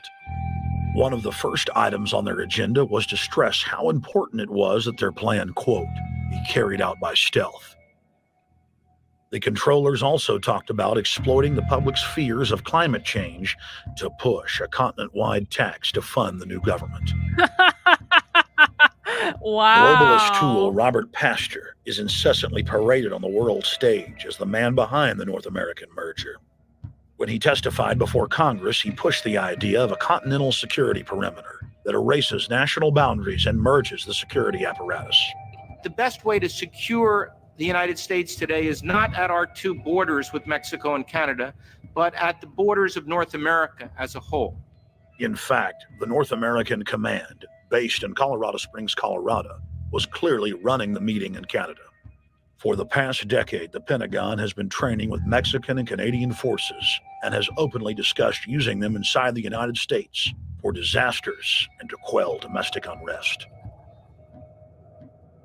There are already over 100,000 non-U.S. citizens serving in the U.S. Armed Forces. The Pentagon is now expanding its recruiting centers in Mexico, the Philippines, and Eastern Europe. Big city police departments nationwide are lobbying to change laws so they can recruit non-citizens to join the police force. What we are witnessing is a Red Dawn scenario in slow motion. Tyrants throughout history have brought in foreigners to oppress their domestic populations.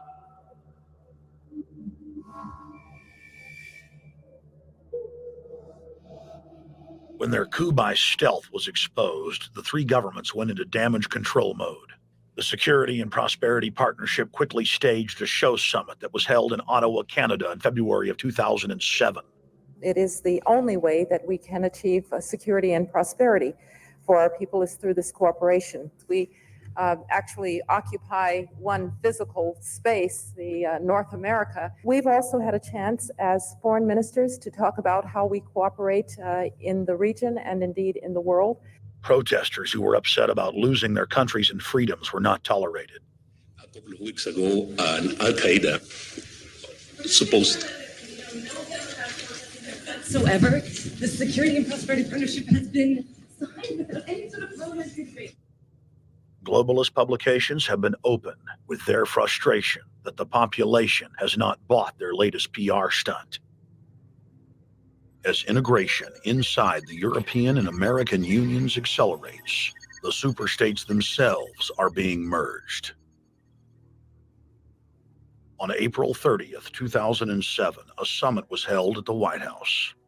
The Security and Prosperity Partnership's secretive approach had alarmed the public. So this time, President Bush, German Chancellor Merkel, and EU Commission President Barroso hid their treachery in plain sight.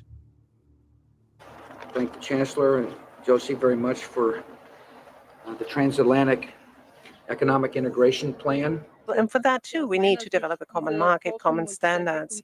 So this is indeed a very important agreement, and an agreement that also brings with it a transatlantic economic council to be a permanent body with senior people on both sides of the Atlantic that will look at all those issues in a concrete manner, in which way we can make it move forward. The BBC reported that the US and EU had agreed on a single market.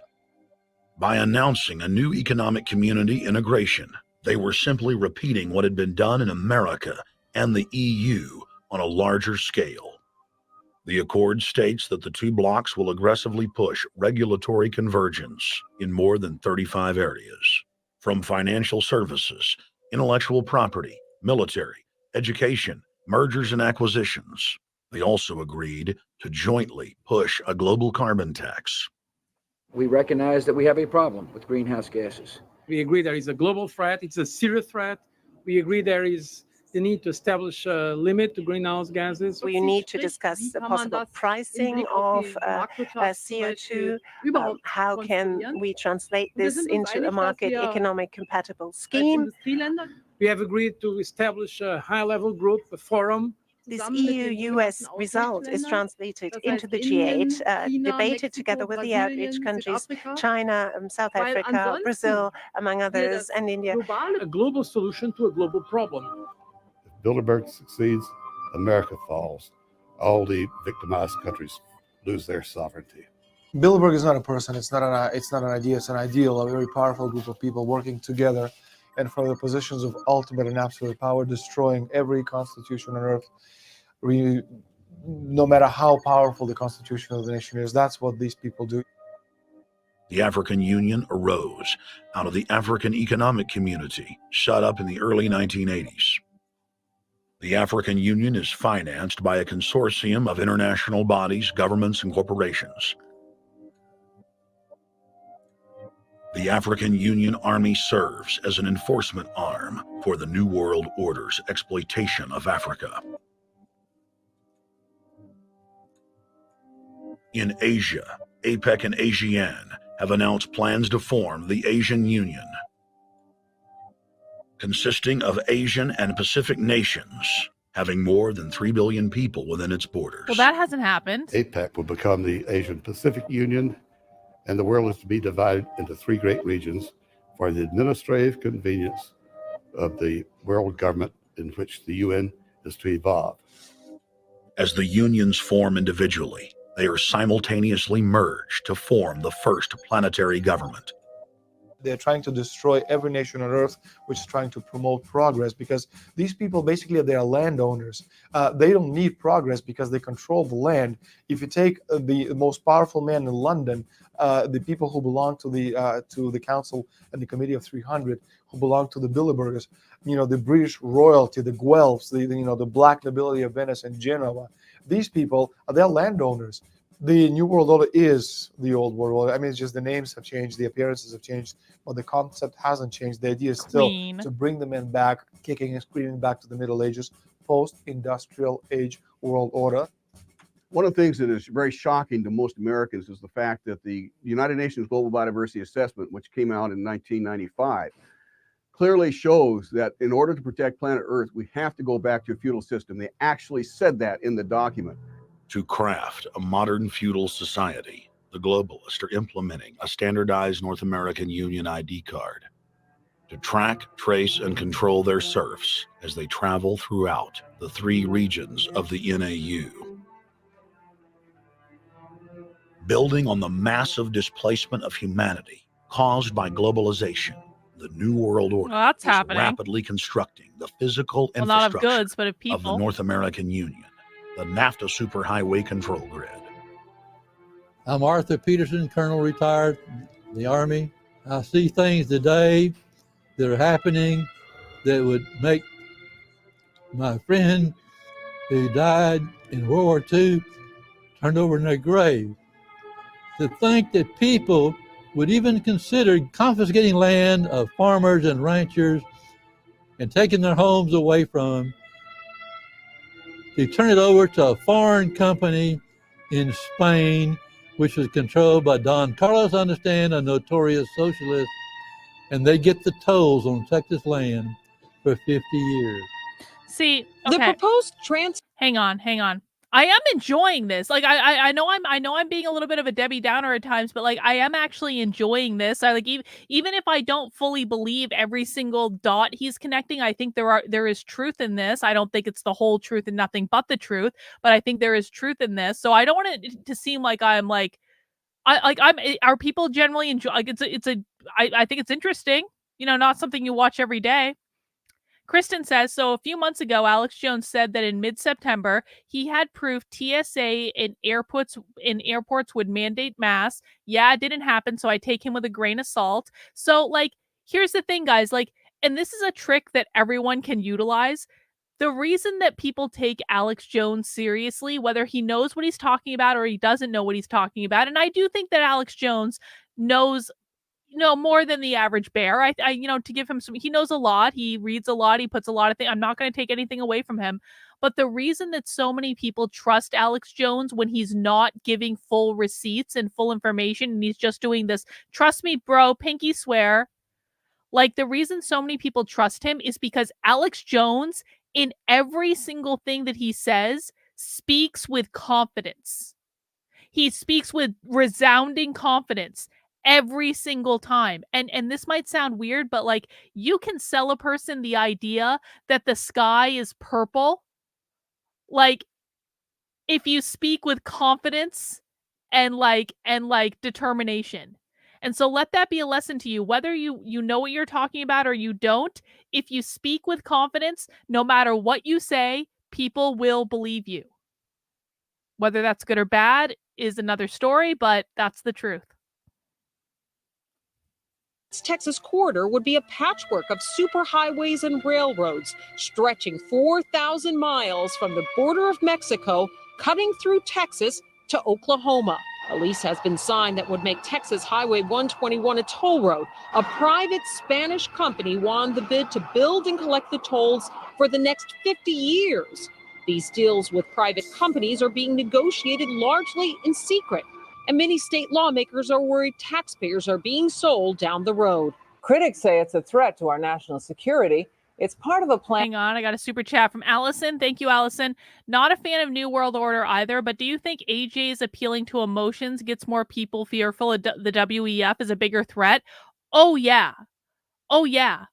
I don't think the WEF is the biggest threat that Americans face. I think the radical revolutionary socialists that have taken over all the institutions and control K through 12 education is a far bigger, more time-sensitive threat than the New World Order and the WEF. I just do, because when you control and they have controlled the public schools for a generation now.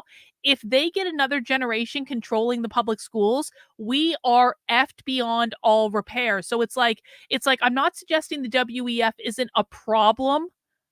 I'm not suggesting that as much of this New World Order stuff is actually true. I'm not suggesting that's not a problem. I'm not saying it's something that people shouldn't talk about. What I am saying is that there is a more imminent threat right now that is far more dangerous to us in America than the WEF, and that is the radical revolutionary socialists that control K through 12 public education and have for decades, but have completely indoctrinated an entire generation of people that are going to start graduating and going into the real world in the next couple of years.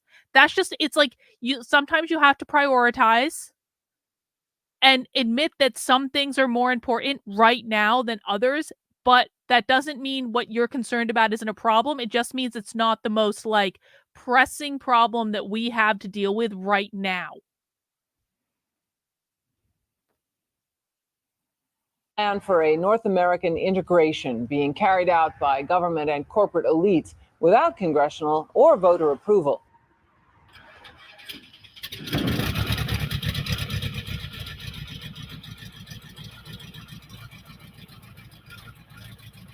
We took to the air over central Texas to get a bird's eye view of the Trans-Texas Corridor, which is under construction and will form the heart of the Trans-NAFTA superhighway system.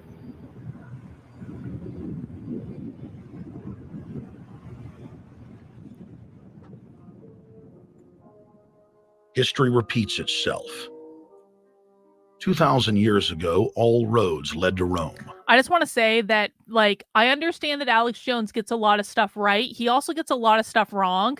I feel like I have a better batting percentage at being right about the calls that I make than Alex Jones does. Because I really do have a very high hit rate. I do. Every once in a while I get something wrong, but I feel like I have a higher percentage of being right overall than Alex Jones does. Would my core audience agree with me? Yes or no? Rome constructed and maintained more than 10,000 miles of roads throughout its empire. The roads were used to project Roman military power, to control commerce, and to bind the nations and peoples they ruled. Rome also demanded tribute. Roman subjects from Albion to Judea were forced to pay a tax to use the roads. The Romans would then use the tax to dominate their subjects. Today's superhighways are a powerful tool in the globalist arsenal. They are instrumental in tearing down national borders and merging nation states into larger confederations. Foreign governments and corporations are predatorily seizing infrastructure across North America, but nowhere has their attack been greater than in Texas. Texas is the front line. Over 8,000 miles of existing roads and land are being handed over to government-backed foreign companies. Foreign companies buy the legislators, who then turn over complete control to the same foreigners who finance their campaigns.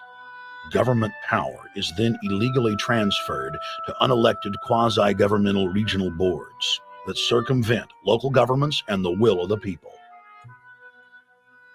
The next stage of this world government plan is to have a transportation control, and that is called the NAFTA superhighway, or in Texas called the Trans-Texas Corridor. It confiscates 584,000 acres of land to be transferred into control of a Spanish company, which will collect tolls in Texas for the next 50 years, and there's no limit in the amount of tolls that can be collected. More than 80 federal and state highways have been designated as international arteries. The I-35 NAFTA corridor starts deep inside Mexico and travels through the middle of the United States and ends in central Canada. Container ships from Asia dump their cargo on the Pacific side of Mexico. It then travels duty-free by rail to the new Kansas City inland port, now considered sovereign soil of Mexico, in the heart of the United States. Under international agreements, predominantly foreign companies are placing tolls on already existing paid-for roads. Federal, state, and corporate documents show that they will then use the revenue raised to build up the transportation infrastructure of Mexico, not the United States or Canada. Has that happened? Foreign-made products can pour in even faster from Mexico. I don't think that's happened. Revenues raised will also be used to fund the fledgling North American Union and its growing bureaucracy. Bottom line, they're using our own money to enslave us. First of all, they're proposing a North American tribunal, which would be similar to what we have in Chapter 11 of the NAFTA agreement. Come on. You don't trust anyone with hair like that. That's quite a hair. You don't trust people with hair that looks. I just don't know why I don't know why we even have to have this conversation. Never trust women that look like that. That is a 2007 Karen haircut.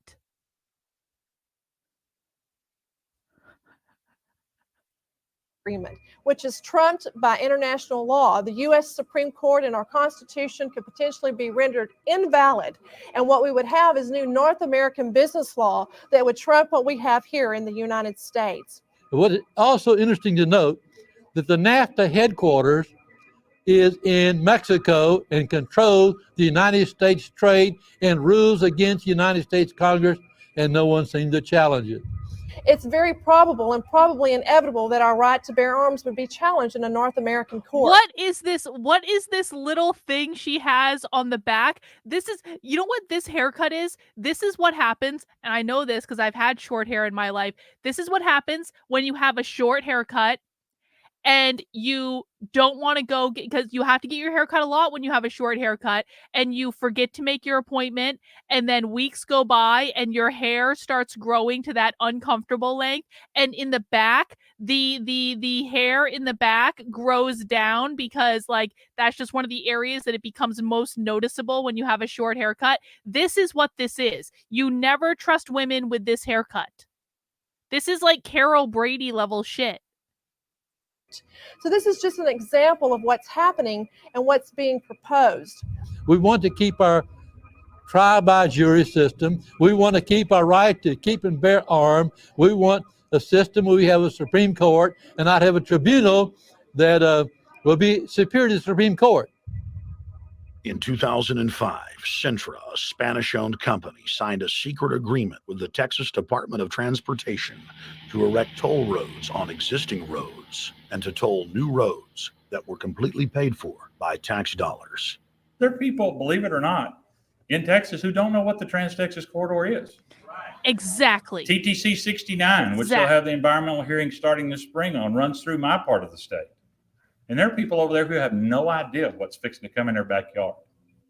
TxDOT, an unelected state agency, claimed that the agreement with the foreign company was even secret from the Texas legislature.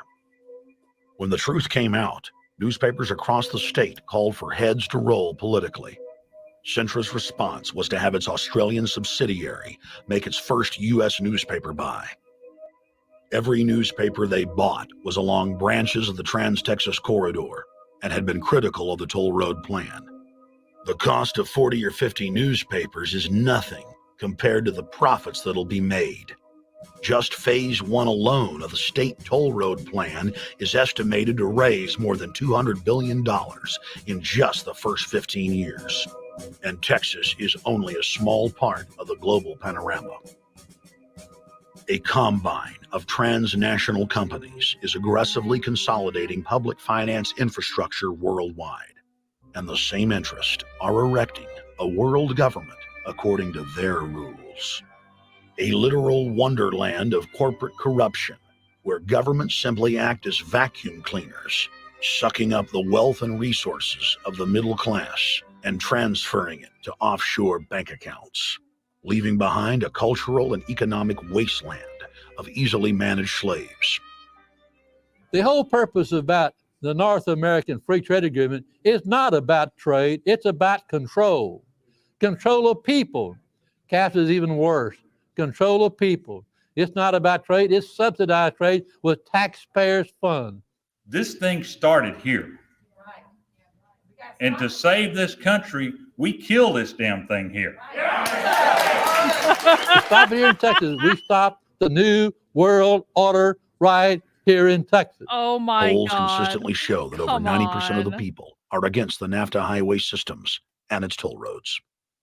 As the people learned of the threat, they got angry and took action. Our ranch is part of the original Spanish land grant, and I would love to not have to give it back to Spain.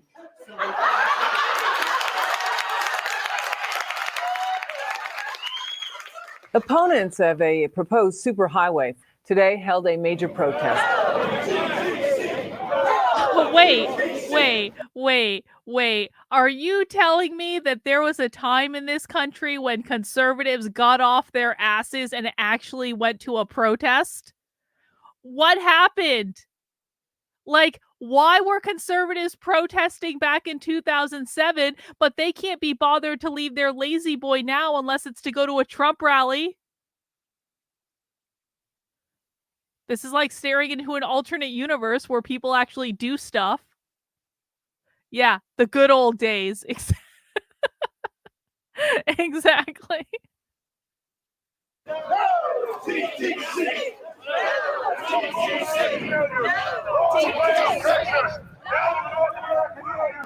A majority of Texas counties have voted to resist the plan for a North American Union and have vowed to block the construction of its infrastructure. Look at all that. Look at this protest. Heck, we already know in a law that was passed by a subservient United States Congress, where practically nobody in the entire Congress stood up and said no.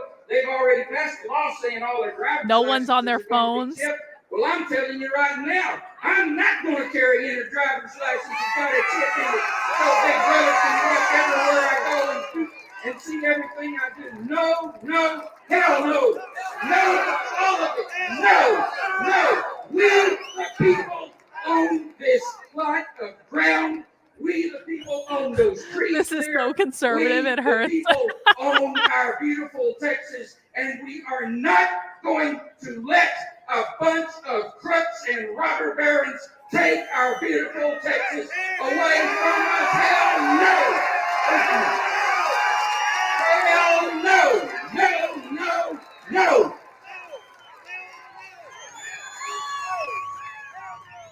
RFID tracker chips embedded in state inspection stickers and toll tags are already being used to track the population. The new system is also meant to control growth and steer development through so-called smart growth. Smart growth, which is nothing more than an effort to bring control into the cities. You have the Rewilding of America and the Wildlands Project, the Convention on Biological Diversity, which is to control our rural population. Toll roads on interstate highways nationwide are walling off exit ramps to small towns and rural communities and are creating ghost towns by design. This trend is accelerating under the NAFTA highway system and is meant to rewild more than half the country. All of these things are designed to bring more and more control to bureaucracies rather than to the independent individual, the sovereign individual of this nation. what brought me into this whole discussion was the fact that while I was doing this multi-million-dollar research effort in the 1980s and early 1990s, I became aware of an agenda basically to lock up one half of the United States into wilderness corridors and reserves, what's called the Wildlands Project, but it was also a key cornerstone of the United Nations Convention on Biological Diversity. It was during that study in which I began to realize that this was not an effort to protect the environment, but an effort to control you and I. They were dividing the United States up into little compartments in which they would rip out roads, which they would rip out whole communities and put them back in the wilderness. The federal highway system was designed by Pentagon war planners in the 1950s. Wait, they're going to get rid of all the serve roads? as a rapid deployment conduit. They're just going to rip up the roads? Move Is that what ground they said? forces for the defense of the United States during invasion. The unconstitutional Northern Command is now using the highway system as a force projection matrix to dominate populations across the United States. Through federally funded emergency command centers, county and city governments are being quietly federalized nationwide. Billions of dollars per city is being spent to install millions of surveillance cameras. Every town and hamlet, no matter how small or remote, is surveilled. License plate reading software tracks Americans' movements wherever they go. That's true enough. New systems are being deployed that scan your face, read your lips, and analyze your walk. Under the treasonous Military Commissions Act, American citizens can be secretly arrested, stripped of citizenship, flown to offshore torture camps, and secretly executed. Under Section 802 of the Patriot Act, all misdemeanors are considered terrorism.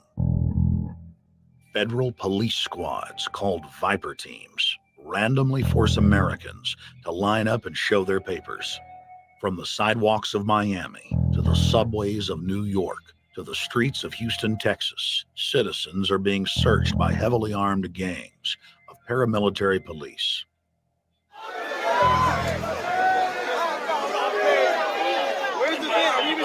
Coming in the street. Come on, guys, come in. Yo, can you get that camera off of us, sir? Sir, can you get the United States first? All right, but you can get that camera. I'm saying get the camera out of my face. That's what I'm saying. You're on the streets of New York. So what does that mean? I'm saying get that camera out of my face. That's what I'm saying. It's a free country.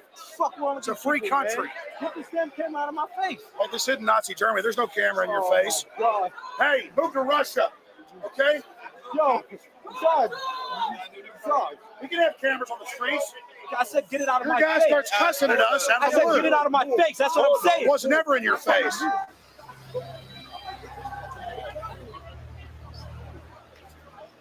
Yo. Long before 9/11, the Pentagon was aggressively violating the federal law that bars the military from policing the American people. Coast to coast, for more than 2 decades, teams of troops would just appear out of nowhere and randomly stop cars and search pedestrians. The acclamation accelerated with regular Army searching bags at the Super Bowl and the Kentucky Derby, as well as other high-profile events. Then President Bush signed a Defense Authorization Act, which radically increased the funding for the already bloated shadow government. In the act, the executive branch formally announced that it was preparing for domestic insurrection and went on to preemptively strip the state governors and legislatures of their powers. The federal government is openly announcing that it is the only authority as it treats the people and the states as enemies. Then on May 9th, 2007, President Bush unlawfully granted himself new powers, and the presidency officially became a Fiat dictatorship.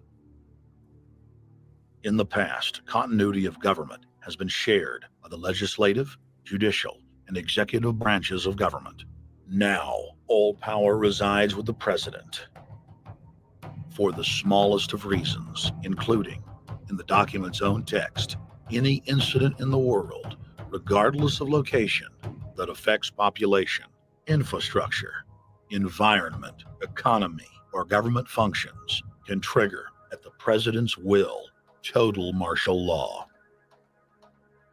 It is important to add Well, that that the hasn't happened, president though. is merely a puppet of the global crime syndicate and may not use the new powers, He's a puppet but of the simply queen? pass them on for use by future puppet I administrations. don't know about that.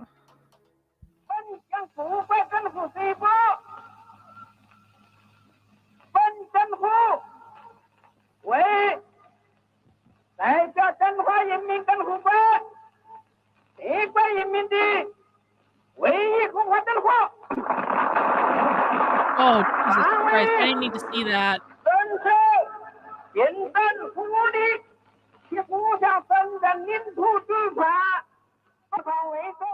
Приобретена эта победа. Не забывайте принесенных вами жертв. You must teach people to love their leader. This is the only most important.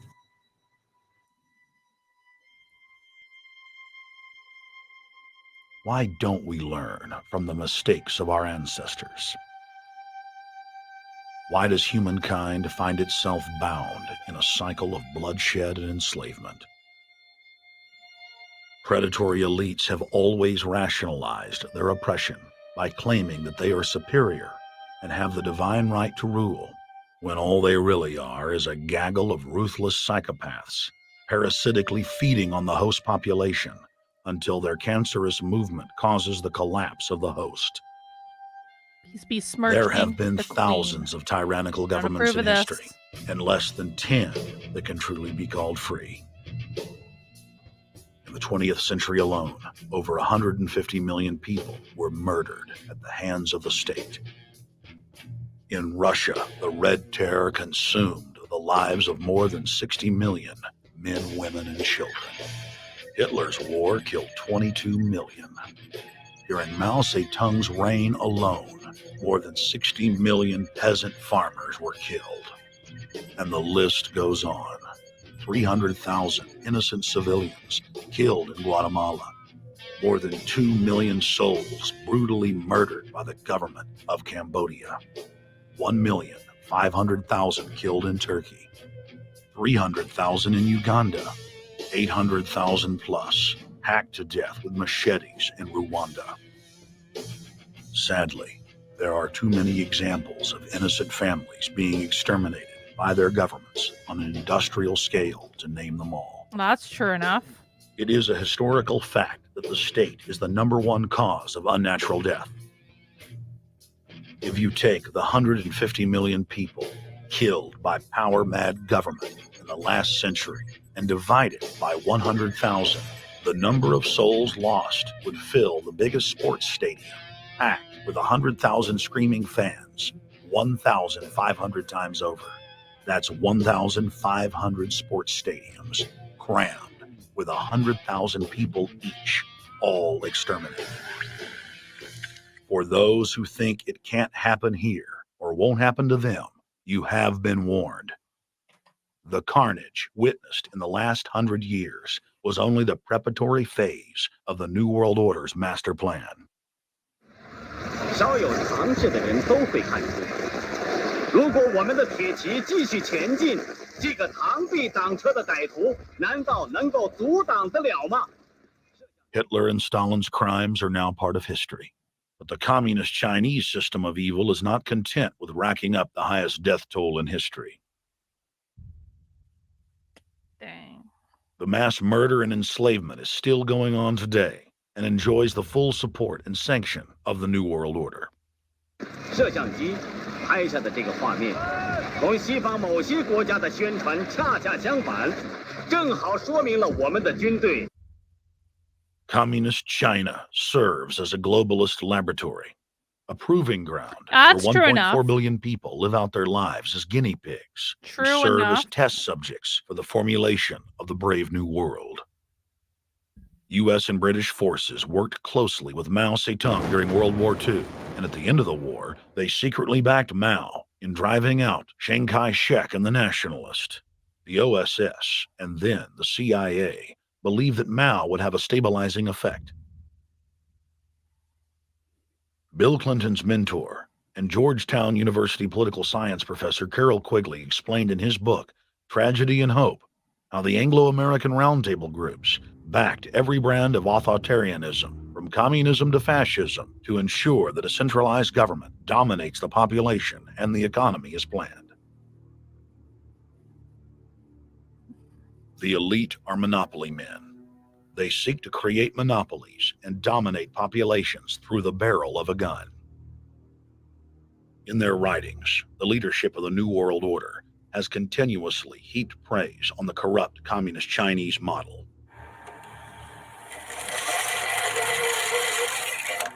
In August of 1973, in an article written by David Rockefeller for the New York Times, Rockefeller openly lauds and endorses Mao Zedong's actions, while celebrating their command and control system. Whatever the price of the Chinese Revolution, it has obviously succeeded not only in producing more efficient and dedicated administration, but also in fostering high morale and community of purpose. The social experiment in China under Chairman Mao's leadership is one of the most important and successful in history. David Rockefeller, New York Times, August 10, 1973. Communist China is the model planned society for the New World Order.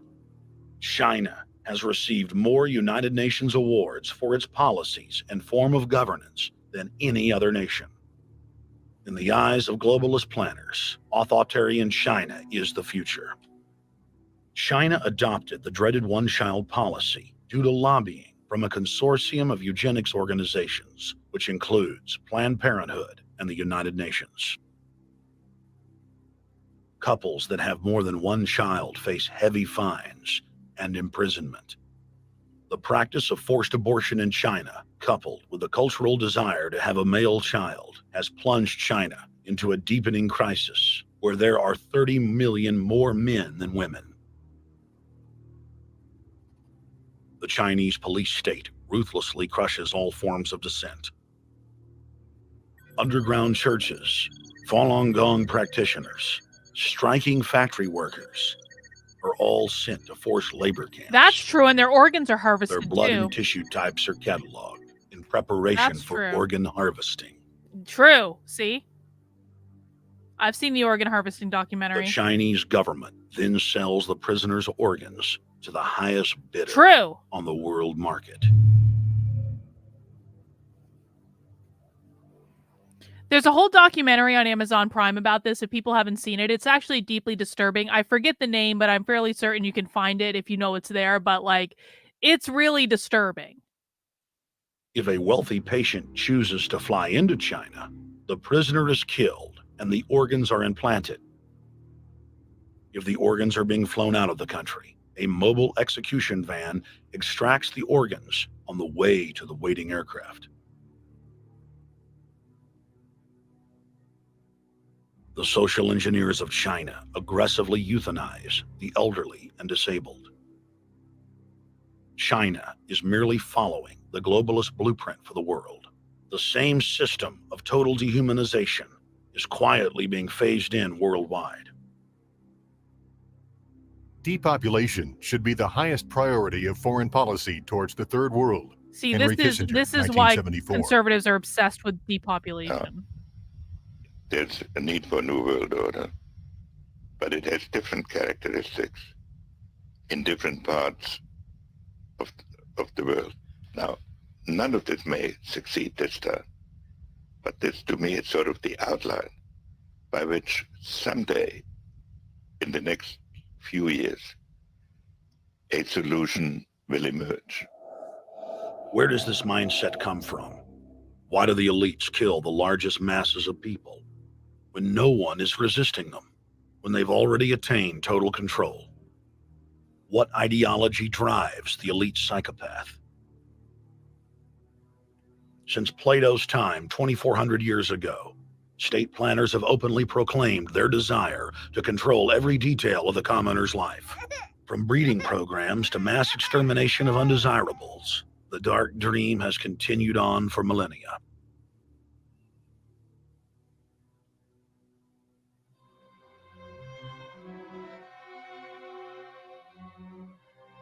The scientific rationale for tyranny has always been attractive to elites because it creates a convenient excuse for treating their fellow man as lower than animals. Robert Thomas Malthus, famous for saying that a mass food collapse would be helpful because it would wipe out the poor. His fictional scenario would later be called a Malthusian catastrophe.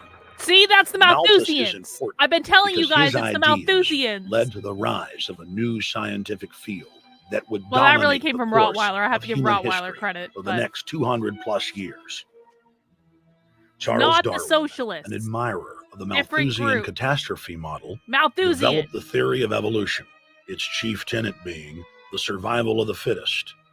With the help of T.H. Huxley, known as Darwin's bulldog for his strong support of Darwin's theories were pushed into wide acceptance among key scientific circles throughout England and then the world. Darwin's cousin, Francis Galton, credited as the father of eugenics, saw an opportunity to advance mankind by taking the reins of Darwin's evolution theory and applied social principles to develop social Darwinism.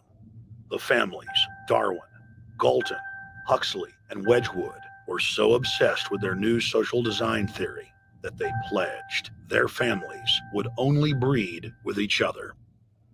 They falsely predicted that within only a few generations, they would produce supermen.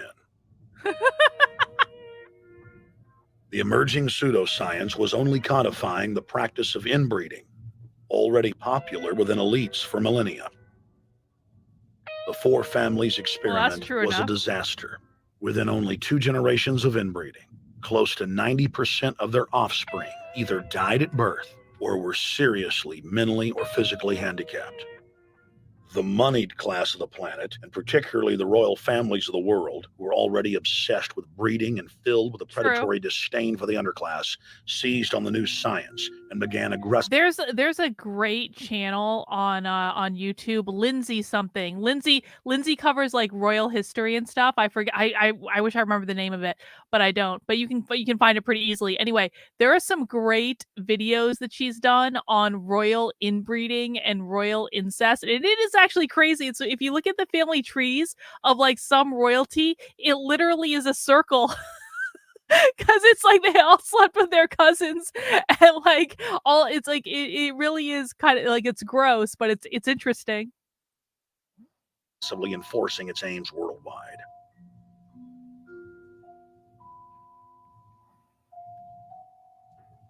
Biometrics appears to be a new science, but it was actually developed by Galton back in the 1870s as a way to track racial traits and genetic histories, and as a way to decide who would be licensed to breed. In 1904, the Cold Springs Harbor Research Facility was started in the United States by eugenicist Charles Davenport with the funding of prominent Robert. Hang on, I got a super chat from Rottweiler. Thank you, Rottweiler. And this is another point creationists latch on to attack evolution, yet no one mentions that Darwin helped end racism in Voyage of the Beagle. Thank you, Rottweiler. Appreciate it. I mean, like, Victoria's offspring and spawn to this day are all over Europe. It's like she farmed those kids out everywhere, all over the royal families of Europe. Barons Carnegie, Rockefeller, and Harriman. In 1907, the first sterilization laws were passed in the United States. Citizens with mild deformities or low test scores on their report cards were arrested and forcibly sterilized. You're 17, aren't you, Alice? Yes, but what have you done with my folks? Well, we're trying to help them, Alice, and you too. They were taken to the hospital this afternoon. Hospital? Wasn't none of them sick this morning? We thought it necessary to present your family's case to the State Medical Commission. After an examination, they decided there was but one important action to take. To have your entire family sterilized. Why, what's that? I don't know what you're talking about. Now, in this state, we have a law which provides for such people to have an operation so there won't be any more children. I see. Now, we've placed your brothers in institutions where they'll be properly cared for. You can go back to your job soon. I'll arrange to have it held open for you. But I'm keeping my job. I'm not going anywhere. Now, you're going to the hospital too, Alice. And you mean they're going to stop me from having children ever? Exactly. I'm all right, I tell you. I won't go to any hospital. We don't want any trouble with you, young woman. If you refuse to go, the officer here will take you by force. In 1910, the U.S. Eugenics Record Office was set up. By then, the British had created the first network of social workers, expressly to serve as spies and enforcers of the eugenics race cult that was rapidly taking control of Western society. The social workers would decide who would have their children taken away, who would be sterilized, and in some cases, who would be quietly murdered.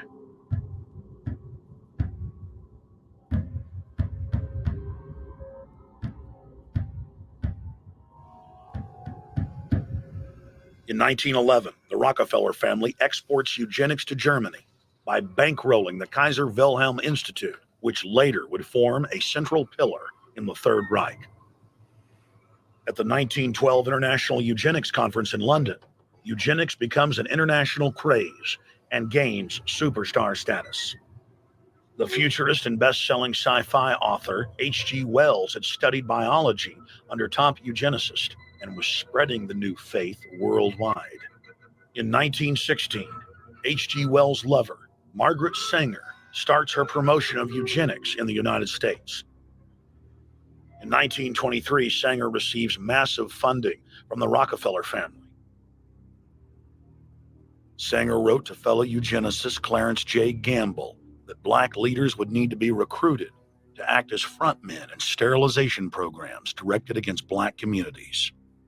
In 1924, Hitler pens Mein Kampf, or My Struggle, and credits U.S. eugenicists as his inspiration. Hitler even wrote a fan letter to American eugenicist and conservationist Madison Grant, calling his race-based book, The Passing of the Great Race, his Bible.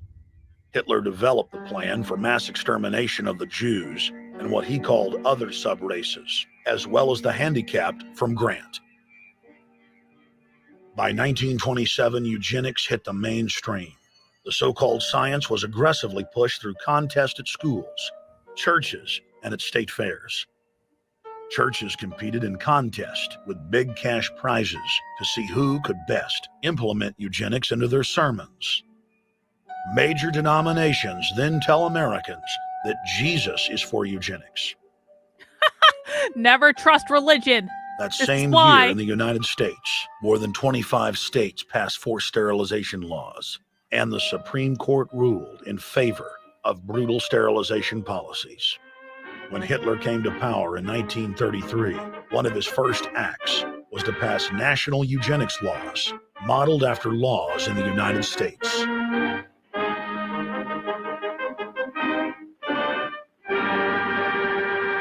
The 1934 film Tomorrow's Children brought the eugenics agenda to the silver screen in the United States. In the case of Miss Mason, I can see no reason for the operation that's been recommended. The girl is perfectly normal. She's hardworking and has a good reputation. Do you know anything about her family background? Oh, yes, Your Honor, I do. There are several other children, aren't there? Yes. What is their condition? One is a cripple. Two others might be classed as feeble-minded. Isn't the oldest son in jail? Oh, yes, I believe so. And knowing all that, you still contend that this girl should be allowed to bring more people like that into the world? She's sound, Your Honor. She's not anything like the rest. Surely she should be given a chance to work out her own salvation. I can't agree with you, Doctor. Suppose she is normal. The chances are that her children will inherit the family taint. Isn't that possible? But, Your Honor, I'm sorry, Doctor.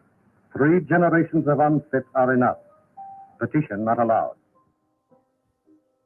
By 1936, Germany had become the world leader in eugenics for taking effective actions to sterilize and euthanize hundreds of thousands of victims. The big 3 of American eugenics, Davenport, Laughlin, and Goethe, were dispatched by the Rockefellers to Germany, where they advised the Nazis on the fine-tuning of their extermination system. With the strong support of the U.S. and England, Germany had gone over the edge, and tens of millions would pay with their lives. At the end of the war, the Allies protected from prosecution the very Nazi scientist that had tortured thousands of people to death. The Nazi brand of eugenics had embarrassed the elites, but they had no intention of stopping their plans. The Allies literally fought with each other over who would get top Nazi eugenicist. It didn't matter if the SS doctors had tortured tens of thousands to death. They were free to go. The Angel of Death, Joseph Mengele, and his boss, Ottmar von Verscher, were not prosecuted, and von Verscher even continued his work in Germany after the war. Eugenicists were angry that their great work had been exposed. They then scrambled to camouflage their agenda. Eugenics Quarterly became Social Biology. The American Birth Control League became Planned Parenthood. New terms like transhumanism, population control, sustainability, conservation, and environmentalism replaced racial hygiene and social Darwinism. Many eugenicists of the previous period engaged in what they called crypto-eugenics. Purposefully taking their eugenics beliefs underground, they became highly respected anthropologists, biologists, and geneticists in the post-war world. They're secret eugenicists. The Allies then smuggled thousands of Nazi scientists out of Germany and placed them in key scientific positions, ranging from bioweapons to rocketry throughout the military-industrial complex. The founder of IBM was a devout follower of Hitler. Thomas J. Watson had supplied his punch card computers and IBM technicians to the Nazis for use in the death camps. Tattoos on camp victims were IBM human identification numbers, which fed into the computers. IBM had used similar punch card systems as early as 1928 in a Jamaican race mixing study. The first real computers were literally invented by a eugenicist for eugenics. UN chieftain and unrepentant eugenicist Julian Huxley argued that since the leaders of eugenics had founded the environmental and conservation movements, that they should be used as vehicles in the formation of a world government. Just as H.G. Wells had envisioned, this government would be controlled by a scientific dictatorship and would be guided by the principles of eugenics. Huxley created the World Wildlife Fund with Bilderberg founder and former SS officer Prince Bernhard of the Netherlands and Prince Philip of England. In the event that I am reincarnated, I would like to return as a deadly virus in order to contribute something to solve overpopulation. Prince Philip, reported by Deutsche Presseagentur DPA, August 1988. I don't know about that. Aldous Huxley, author of Brave New World and brother of Julian Huxley, gave a speech at Berkeley in 1962, shortly before his death. He admitted that his best-selling book, Brave New World, written in 1932, was based not on fiction, but on what the elite were actually planning to implement. That's true enough. True. And here I would like briefly to compare the parable of Brave New World with another parable which was put forth more recently in George Orwell's book, 1984. Also true. I'm inclined to think that the scientific dictatorships of the future, and I think there are going to be scientific dictatorships in many parts of the world, will be probably a good deal nearer to the Brave New World pattern than to the 1984 pattern. They will be a good deal nearer, not because of any humanitarian qualms in the scientific dictators, but simply because the Brave New World pattern is probably a good deal more efficient than the other. But if you can get people to consent to the state of affairs in which they are living, the state of servitude, the state of being, well, it seems to me that the nature of the ultimate revolution with which we are now faced is precisely this, that we are in process of developing a whole series of techniques which will enable the controlling oligarchy, who have always existed and presumably always will exist, to get people actually to love their servitude. People can be made to enjoy a state of affairs which, by any decent standard, they ought not to enjoy. That definitely happened. These methods, I think, are a real refinement on the older methods of terror, because they combine methods of terror with methods of acceptance. But then there are various other methods which one can think of. There is, for example, the pharmacological method. This was one of the things I talked about in Brave New World.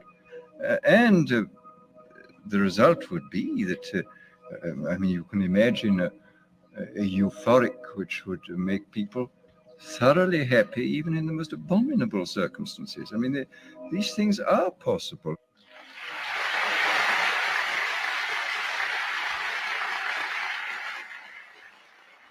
The elite have left a massive wave of destruction behind them as they cold-bloodedly experiment on civilian populations as if we are lab rats. A string of congressional investigations has uncovered more than 20,000 secret tests that were carried out against the American people between 1910 and 2000. One well-known eugenics study, the Tuskegee Syphilis Project, killed hundreds of blacks and spanned 40 years until whistleblowers exposed it in 1972. From 1943 until present, the British have tested lethal nerve gas on their own personnel on land, air, and sea. Many died instantly. Still others died grueling deaths over several years. The federal government commissioned secret radiation experiments on thousands of non-consenting patients. Hundreds of hospitals in the U.S. injected healthy men, women, and children with uranium and plutonium at dosage levels ranging from non-therapeutic to lethal, killing many of the test subjects. Pregnant wives of GIs were given vitamins by base doctors that actually consisted of highly radioactive uranium-239 and plutonium-241, resulting in violent miscarriages and the death of the mothers.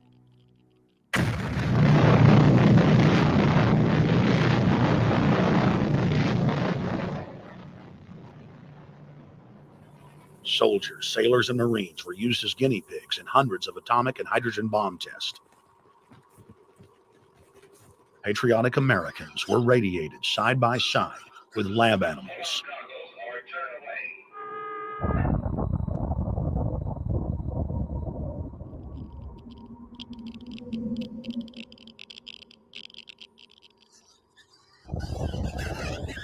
Pilots were forced to repeatedly fly through mushroom clouds of DNA-destroying radiation.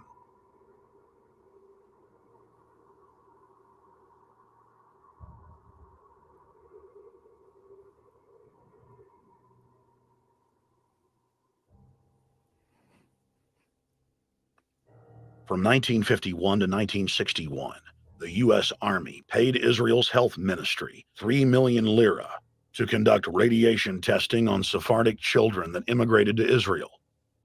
The government-run public schools would tell the children that they were going to get a medical checkup and that they were receiving an X-ray.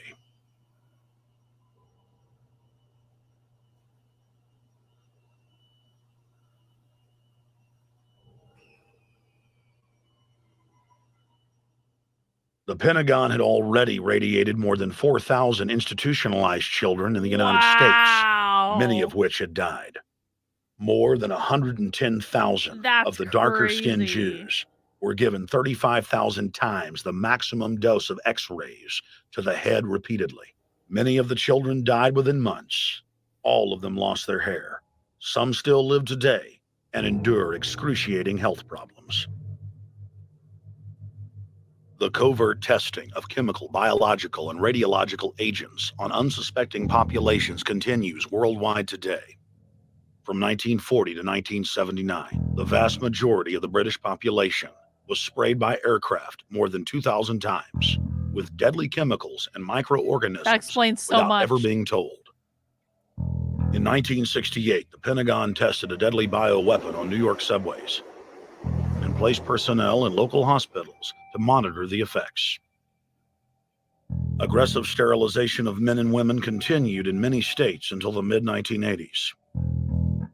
The United States and England are currently testing pesticides and highly toxic experimental drugs on tens of thousands of healthy foster children, many of which die as a result of the experiments. Wow. Prisons across the nation have forced inmates to participate in grisly experiments, ranging from pesticide studies to having tablets of dioxin sewn into their backs. Gradually, by selective breeding, the congenital differences between rulers and ruled will increase until they become almost different species. A revolt of the plebs would become as unthinkable as an organized insurrection of sheep against the practice of eating mutton. Bertrand Russell. That's fucked up. Wells, They're trying Aldous to Huxley. They're trying to breed people. They're trying to breed the lower classes to be dumbed down retards and the elite to be like superhuman. I mean, listen, man, I believe it. I would not have believed this a couple of years ago when I still thought that people were more or less smart.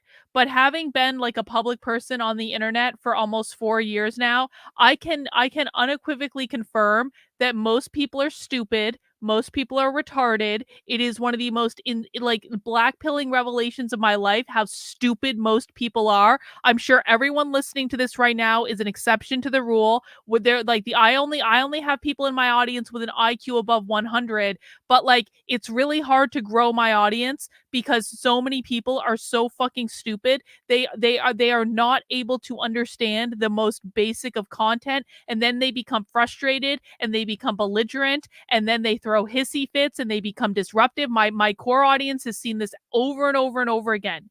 And so I've long since accepted that there are just not enough smart people in the world to be able to grow my audience to any significant level, because I will not pander to the stupid.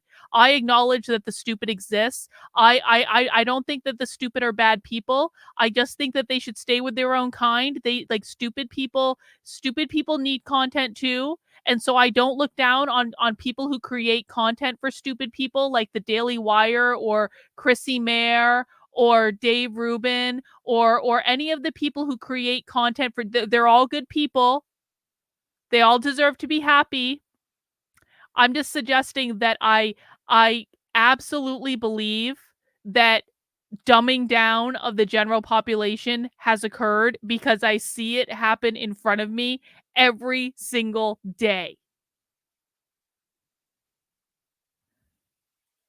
Bertrand Russell and hundreds of other eugenicists constantly bragged about how the establishment believed themselves to be a separate, more advanced species than the common man. Top eugenicists were bold enough to admit that their real goal was not improving the heredity of the commoner, but to further dumb them down so that they could be more manageable. No. Nobel Prize. Hang on. I do not want to genocide the stupid people. I do not believe in eugenics. I am anti-genocide in all cases. I do not want to genocide anyone. Just to be very clear, I want stupid people to be happy too. I want stupid people to live fulfilling lives. I just want them to be kept away from me if at all possible.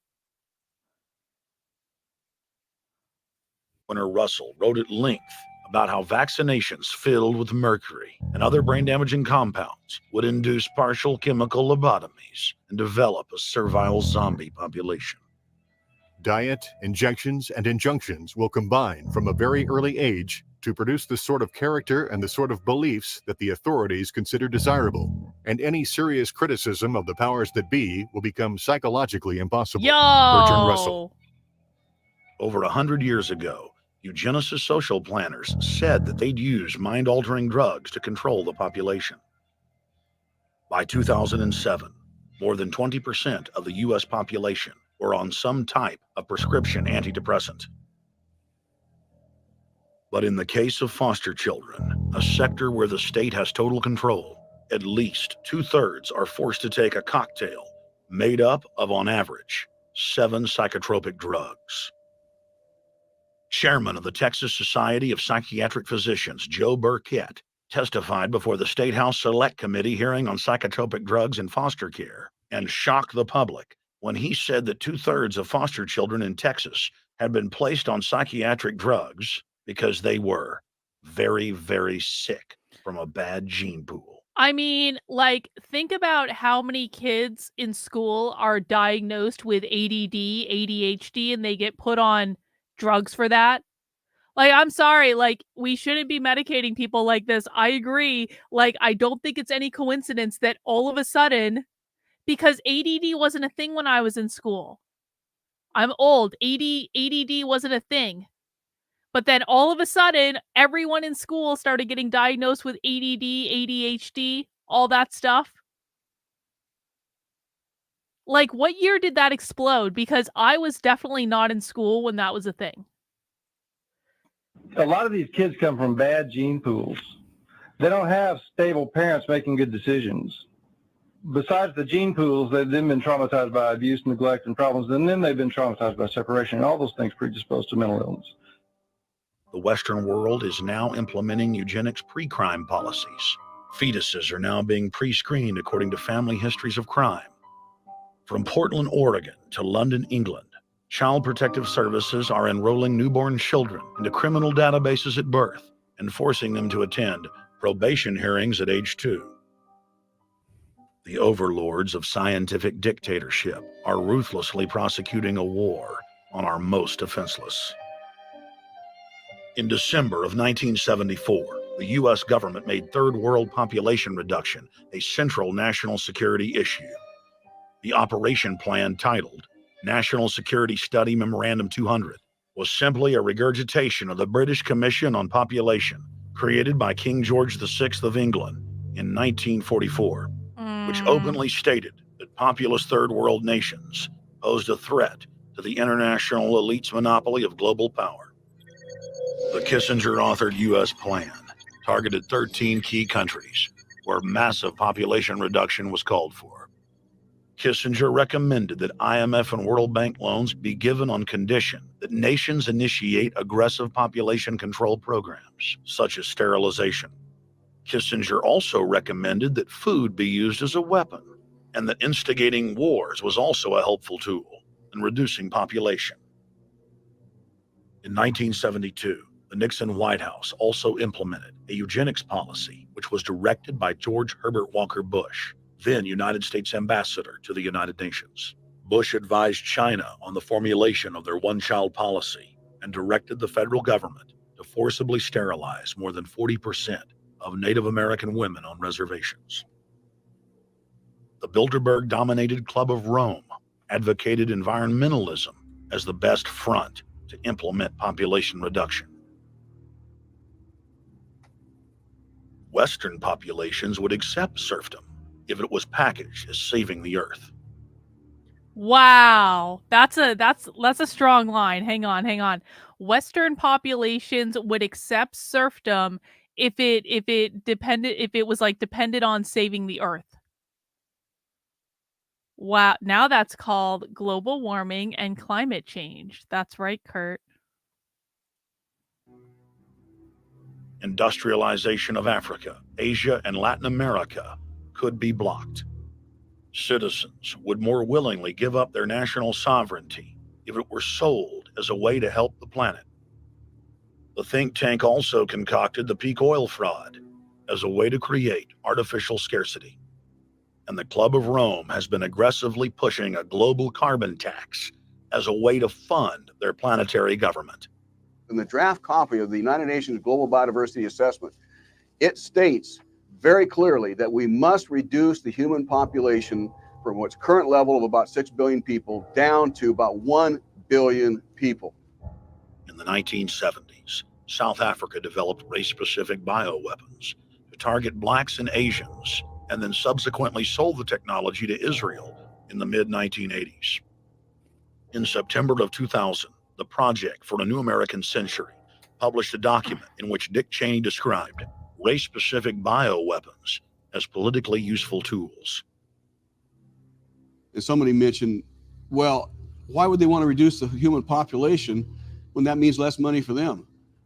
Most people have no idea. They're not after money. They have all the money they need. They're after power. That's their aphrodisiac.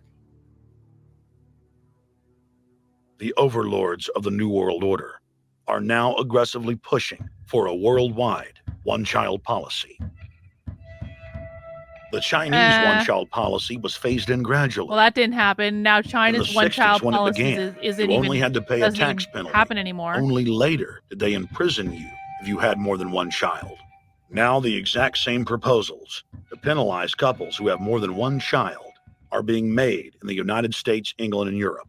In the push to reduce global warming, children, according to some, are the new culprits. A think tank in the UK says too many kids are what's making the planet worse, saying large families, anything over 2 children really, should be frowned upon as an environmental no-no, akin to not reusing your plastic bags, driving one of those big gas-guzzling cars, taking long trips overseas. The UK, in fact, has negative growth. I think Canada does too. That still, families in our rich countries shouldn't have more than 2 kids. In 1998, Ted Turner pledged to give more than $1 billion to the United Nations to be spent in the implementation of population reduction policies planet-wide.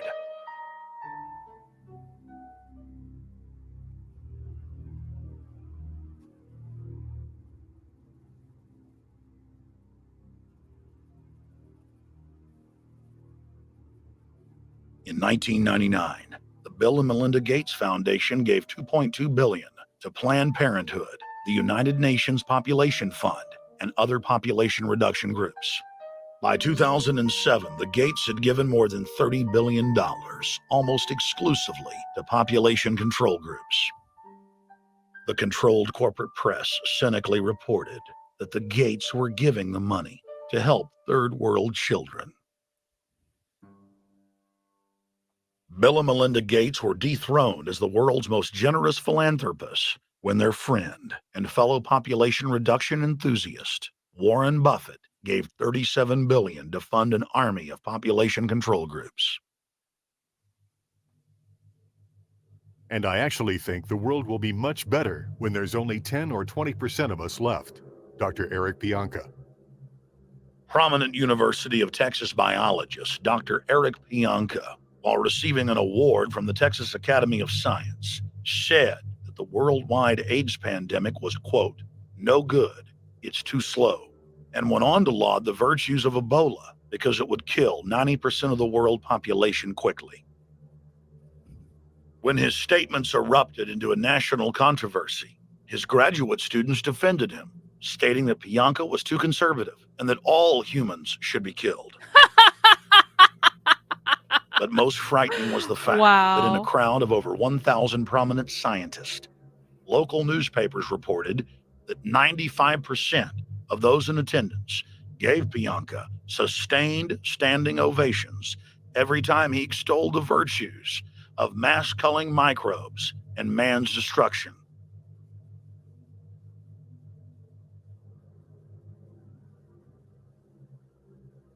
China was able to turn the corner and become the leading world superpower because they have a police state and they are able to force people to stop reproducing. Dr. Eric R. Pianka. The eugenics movement has now shaken off.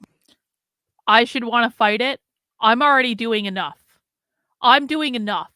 And people like Alex Jones have so thoroughly confused conservatives with this stuff, with the depopulation stuff. And by the way, China doesn't even have the one-child policy anymore. Like, people like Alex Jones have confused conservatives so much with this depopulation bullshit that I can't actually show conservatives any of where all the crazy stuff in schools is coming from, the things that are actually going to get their kids taken away from them, the things that are actually going to impact their real lives, because they're so obsessed over this depopulation bullshit that they cannot think about anything else. So no, I don't think I will fight it because I'm already doing enough. Thank you. Much of its Nazi baggage, and is using people's legitimate concern about the environment as a cloak to conceal their real agenda. Everyone wants to breathe clean air and have good water, but the controllers of the environmental movement have done nothing but co-opt people's concerns and parlay it into support for global policies that further destabilize the third world and create untold misery. Phony environmental and conservation groups are now the biggest private landowners in the world. They lobby government to take property away from local populations, only to develop it themselves later. When the U.S. military dumps millions of gallons of nerve gas on the east coast of the U.S., they don't say a word. Thousands of companies are creating transgenetic cross-species hybrids, splicing plants, animals, and insects, and releasing the new organisms into the global biosphere, vandalizing the very genetic code of the planet. And large environmental organizations do nothing. The corporate elite of the planet intensified their push for a global taxation system with a year-long buildup to the live Earth hysteria held on July 7th, 2007 on 7 continents. World leaders announced that saving the Earth was the new organizing principle for humanity and hailed it as the planet's new religion. They claimed that CO2, which plants breathe, was killing the Earth, and that we must reduce the number of children we have to curtail our carbon footprint. Countries across the world marked the day by passing new carbon tax schemes and raising taxes on gasoline, natural gas, and electricity. It is a scientific fact that the sun is the main driver of planetary climate, and the measurements are clear. The sun is becoming hotter, brighter. It has been slowly increasing thermal output in the last 100 years, causing warming not just on Earth, but throughout the solar system. All good, bro. It's all good. But the scientific facts and even the order of the planets didn't matter to one of the chief organizers of Live Earth, David Mayer de Rothschild, heir to the British arm of the Rothschild fortune, when we spoke to him. When I called Rothschild on the order of the planets, he just laughed, thinking the audience wouldn't get it. He continued to count on the population's ignorance and claimed that the global warming lobby has nothing to do with carbon taxes. I guess he hadn't spoken with his good personal friend, Al Gore. Global warming, the time for debate is over. I think what you have to realize is that being environmentally sensitive and making money aren't mutually exclusive. There's a lot of money to be made in addressing this issue. But you guys are gobbling up all the world's concern to just simply line your pockets and make kids read your book in schools and do all this. It's a business, just like you said, Rothschild. It's not. Do you think I make any money out of this? It's the same thing. It's the same thing your your money changing ancestors did. They're in Germany, Red Shield, and I'm calling you out, Red Shield. We know it's a scam. A pollution-based tax system, principally CO2. We're causing it mainly, vast majority of it. The consequences are bad and will be catastrophic unless we act. The polar ice caps of Mars are receding at several miles a year, much faster than ours, and that the moons of Saturn and Jupiter are melting. In fact, several of their moons were ice and are now liquid seas. Now, how are SUVs causing that, David Rothschild? That's because those planets are closer to the sun, my friend. No, Jupiter and Saturn are not closer to the sun. Neither is Mars. Yes, sir. I think you'll find, right, that the very simple matter, and what I wanted to say, and this is my final point, forget your taxation theory, because actually it's not taxation. Put a price on the carbon. A tax is the best way. Cap and trade can also do it. If there were a carbon-based tax, would there be a need for an economy-wide? I'm going to say this is why I don't trust anyone that speaks in these overly rehearsed, like trained tones where they're being extremely, what if we did X, Y, B, and Z? How would that solve the problem? Like, I never, and this is not just a Hillary Clinton thing. I feel the same way about the Twitter CEO, Linda.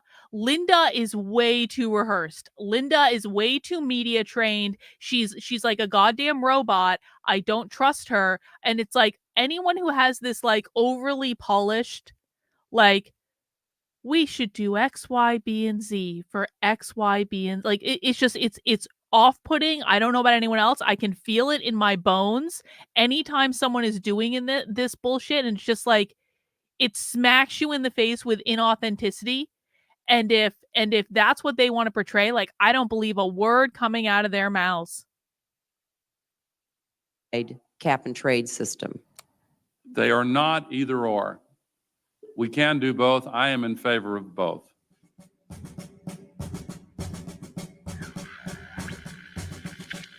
The architects of the New World Order are in a race to complete the structure of world government so they can suppress the independent development of technologies that threaten their monopoly of power, while at the same time steering new developments in the direction the architects chart for humanity. The technocrats call their governing system the final revolution because in the past, empires were enforced militarily. Now enforcement is primarily psychological and economic, and society itself is a construct of the elite who operate outside the controlled paradigm and control the civilization within, just as a child maintains the environment of a fish tank. We are like lab rats, living out our entire existence, never questioning the confines of the cage or the scientist who experiment on us. New World Order engineers have hijacked human destiny. Its controllers have closely studied human behavior for more than 100 years and are now steering us with expert control, using our primitive drives and desires as levers.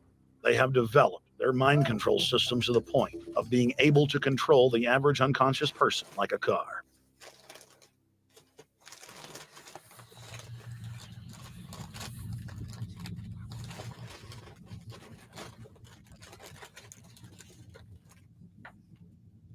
Eugenics dominated the 20th century. Its ruthless spirit has now metastasized into the fields of genetics, nanotech, and robotics. But that's not surprising. From their inception, all three disciplines have been dominated by eugenicists. The billionaire founder of Sun Microsystems, Bill Joy, courageously went public in 2000 to warn of a cancerous consensus among the technocratic elite that at best humanity would be completely enslaved by the year 2030, and at worst, mass extermination of everyone but the elite would take place. A who's who of the techno-elite are members of what is known as the transhumanist or post-humanist movement. Oh, here we fucking go. Many of its adherents see only the beneficial aspects of God. technology's exponential rise, like bringing sight to the blind, sound to the deaf, and longer life for all. But what many of them don't know is that master eugenicist Julian Huxley founded transhumanism, and that society's controllers openly admit that the new system is designed to progress into absolute tyranny.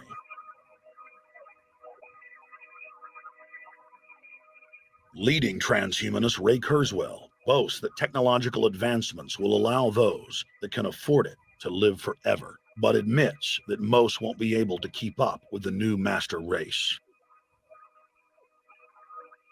The drive for world government is now all about who will control and have access to radical life extension systems.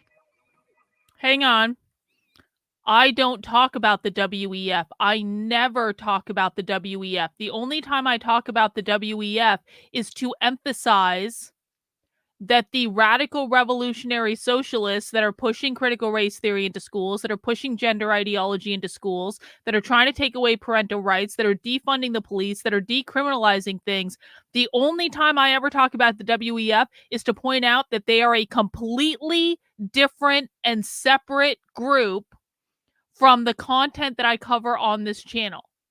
Because of stuff like this, conservatives have conflated them all as one big group. They are not one big group. They are a completely different group that I never talk about and I never cover because I don't believe they're an imminent threat to America. I just don't. I'm sorry. I don't. Biological evolution is too slow for the human species. Over the next few decades, it's going to be left in the dust. Fair enough, Stoney. Fair enough. Transhumanists believe that they will attain the fountain of youth by merging with technology. Now it may be within their reach. Decades ago, transhumanists said that if you did not accept augmentation or enhancements, you would no longer be able to get jobs. And now it's happening today. The elite who occupy the commanding heights of digital reality are suicidal nihilists. Suicidal nihilists know that there is no longer any substantive purpose to their willing, but they would always prefer to go on willing than not to act at all. They can very happily ally themselves with the notion of nuclear holocaust or perfect exterminism. Technology has become so powerful in its capacity for destruction that free humanity cannot afford to let psychopathic technocrats with delusions of grandeur repeat the mistakes of their forebears, because it is highly probable that this time they may destroy everything, including themselves, in their mad rush for godhood.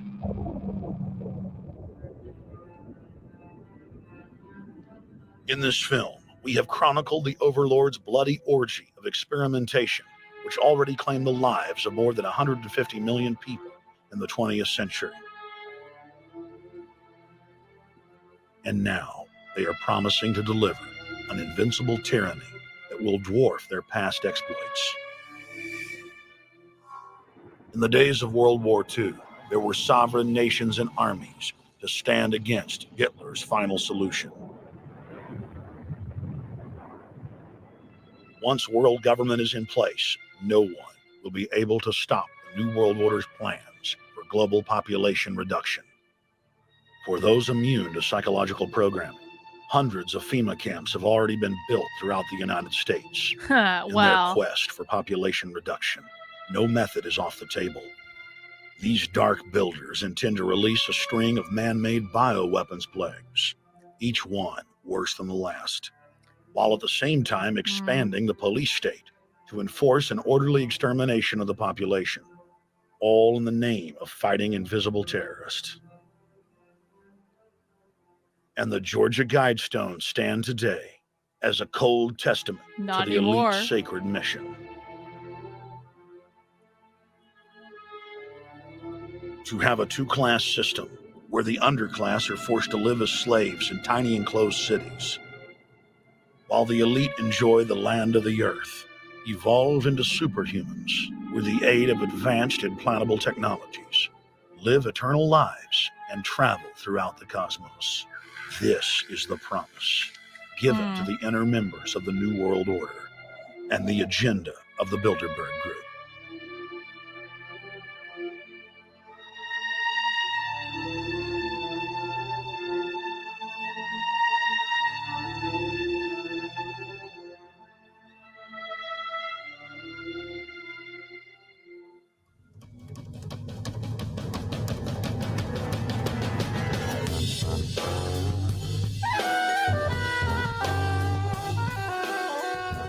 In 2007, Jim Tucker continued his 30-year quest to expose the globalist by traveling to Istanbul, Turkey, the site of Bilderberg, 2007.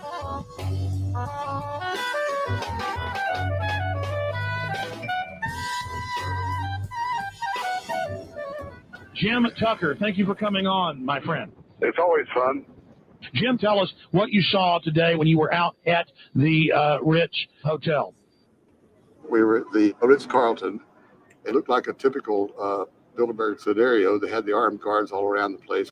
They had platoons of cops in formation waiting for the disbursement. They also had cops all the way around the building, and they had all those high-tech things where every member can hear whatever's spoken in any language, instantly translate into his own language so they can keep up with it.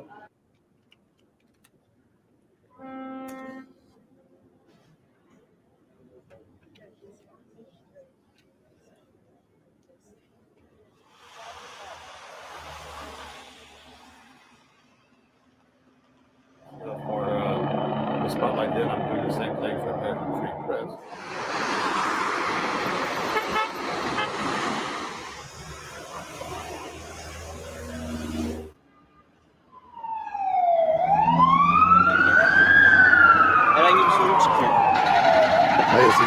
hotel open? Çünkü İngilizce bilen var mı? Ben bilmediğim için. Let's just ask him directly.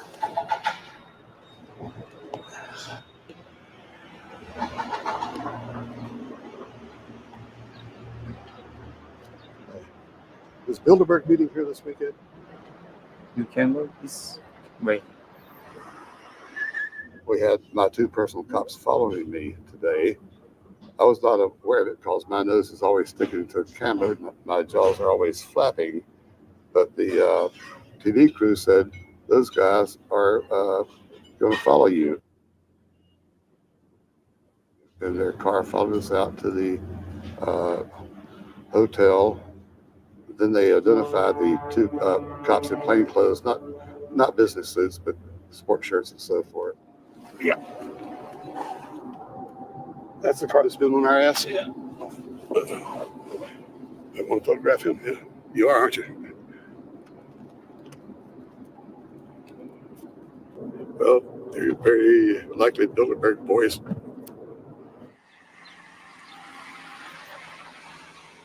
John Elkin, owner of Fiat and a fellow Bilderberger, thought that they could take a stroll off the grounds without being noticed by the commoners.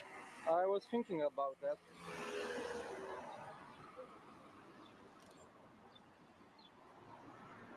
This Bilderberg attendee sneered at our camera.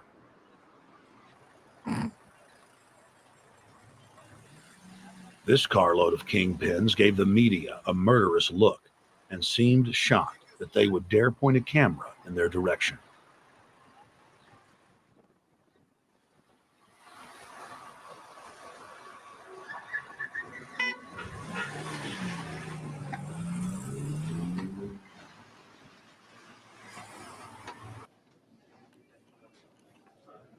In 2007, the Bilderberg Group received the heaviest global coverage in its history. Jim Tucker witnessed press conferences attended by hundreds of members of the media and a new generation of info warriors, like reporter Paul Dornanu of Romania, are tracking the elite, no matter where they hide. Expunem acest grup Bilderberg. Now, Jim, my governor, Rick Perry, it's in the front of the Dallas Morning News. The headline reads, Texas Governor Rick Perry to attend Bilderberg. What does it mean to have the governor of Texas in the Dallas Morning News just admitting he's going to Bilderberg Group? It means he's a potential president, even as the obscure governor of Arkansas, Bill Clinton.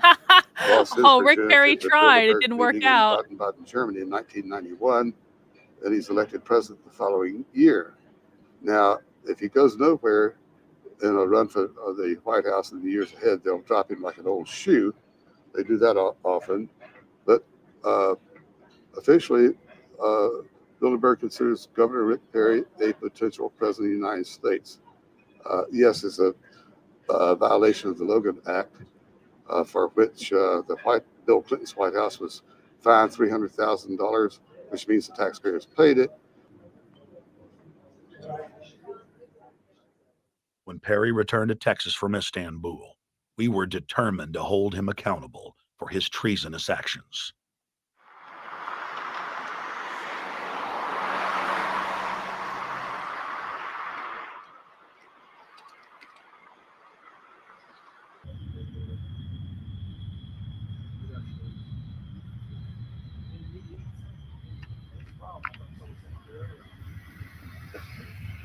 We don't want our roads, our water, our power plants, our entire infrastructure turned over to the New World Order. And we tell you now the people are rising up and learning what you're doing, and they're angry. And they're tired of it. Stop enslaving us. Stop setting up tyranny. Stop going along with the New World Order plan if you've got any soul left, Rick Perry. The First Amendment still exists, Perry, and we're back here again tonight, telling you we're not going to put up with it. Long live the Republic. Does have balls. You got to give him that. Death to the New World Order. Well, that's it. Okay, so there's still about 20 minutes, 25 minutes of this video left. So I wonder if Alex Jones is going to do any sort of like post-game analysis like 15 years later. Let's see. While other networks lie to you about what's happening now, InfoWars tells you the truth about what's happening next. Visit Infowars.com/show and share the link today. I want an after analysis, Alex Jones. You just saw my 2007 film, Endgame: Blueprint for Global Enslavement. Here we are, this species on the planet Earth, hurtling through deep space. We have unlimited potential, but the establishment, the majority of billionaires and the planet's ruling class have decided to get rid of most of humanity and just abort us on the altar of this globalist death cult. Well, Team Humanity, that Elon Musk and myself and many others are talking about, is not going to just roll over and let them do this. So now I'm going to do the news breakdown of some of the top stories unfolding today. But if you're just watching the news portion of this that we're going to post separately to X, be sure and go to Real Alex Jones on X, formerly Twitter, and get the full documentary. And again, share it, take clips of it. It's a gift to humanity. It's my most important film. And even though it was made 2007 to now, 16 years ago, it's evergreen. In fact, it gets better with time because you watch it and people think I'm a time traveler. I'm not. I simply went off what the global elites and BlackRock and others were bragging about doing at the time. They're just so arrogant. They think you're stupid. And it's like the adult table at Thanksgiving. They're all over there talking about taxes and cancer and divorces and football games and the stock market. And you're over there talking about eating your boogers and, watching Saturday morning cartoons. InfoWars is about getting people to go to the adult table and actually be part of the debate and part of the discussion. All right. So, fast forwarding from 2000. So it sounds like he's just going to do the news now. So I guess we're done with the documentary. So this was my first trip into the world of Alex Jones. I have to say, so generally speaking, there we go. Generally speaking, I'm kind of to be honest. Okay, I think these ideas are fun to think about. I really do. I'm sure there was a lot of truth in that documentary. I'm not saying I think the whole thing is wrong. I definitely don't think the whole thing is right. I think the truth is probably somewhere in the middle, right? But where I do have to give Alex Jones credit is that guy has balls the size of I don't even know what. You gotta he's persistent as hell. He never gives up. He never shuts up. He doesn't take shit from anyone.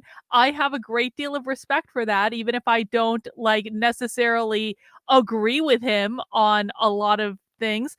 But you got to give him credit. He's a likable guy. He just it's just you can't not look at how he has maintained all these years, having all the cards stacked against him, and still being kind of the king, king doing in a Twitter space with Elon Musk with 20 million views on it. It's impressive, and you have to give him credit for that.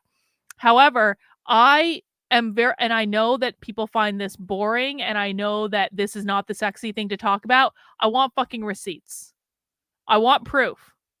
I want evidence. I want primary source evidence, not pinky swear, trust me, bro. I have been screwed over by the right and by the left, by everyone on both sides, my entire life because of pinky swear, trust me, bro.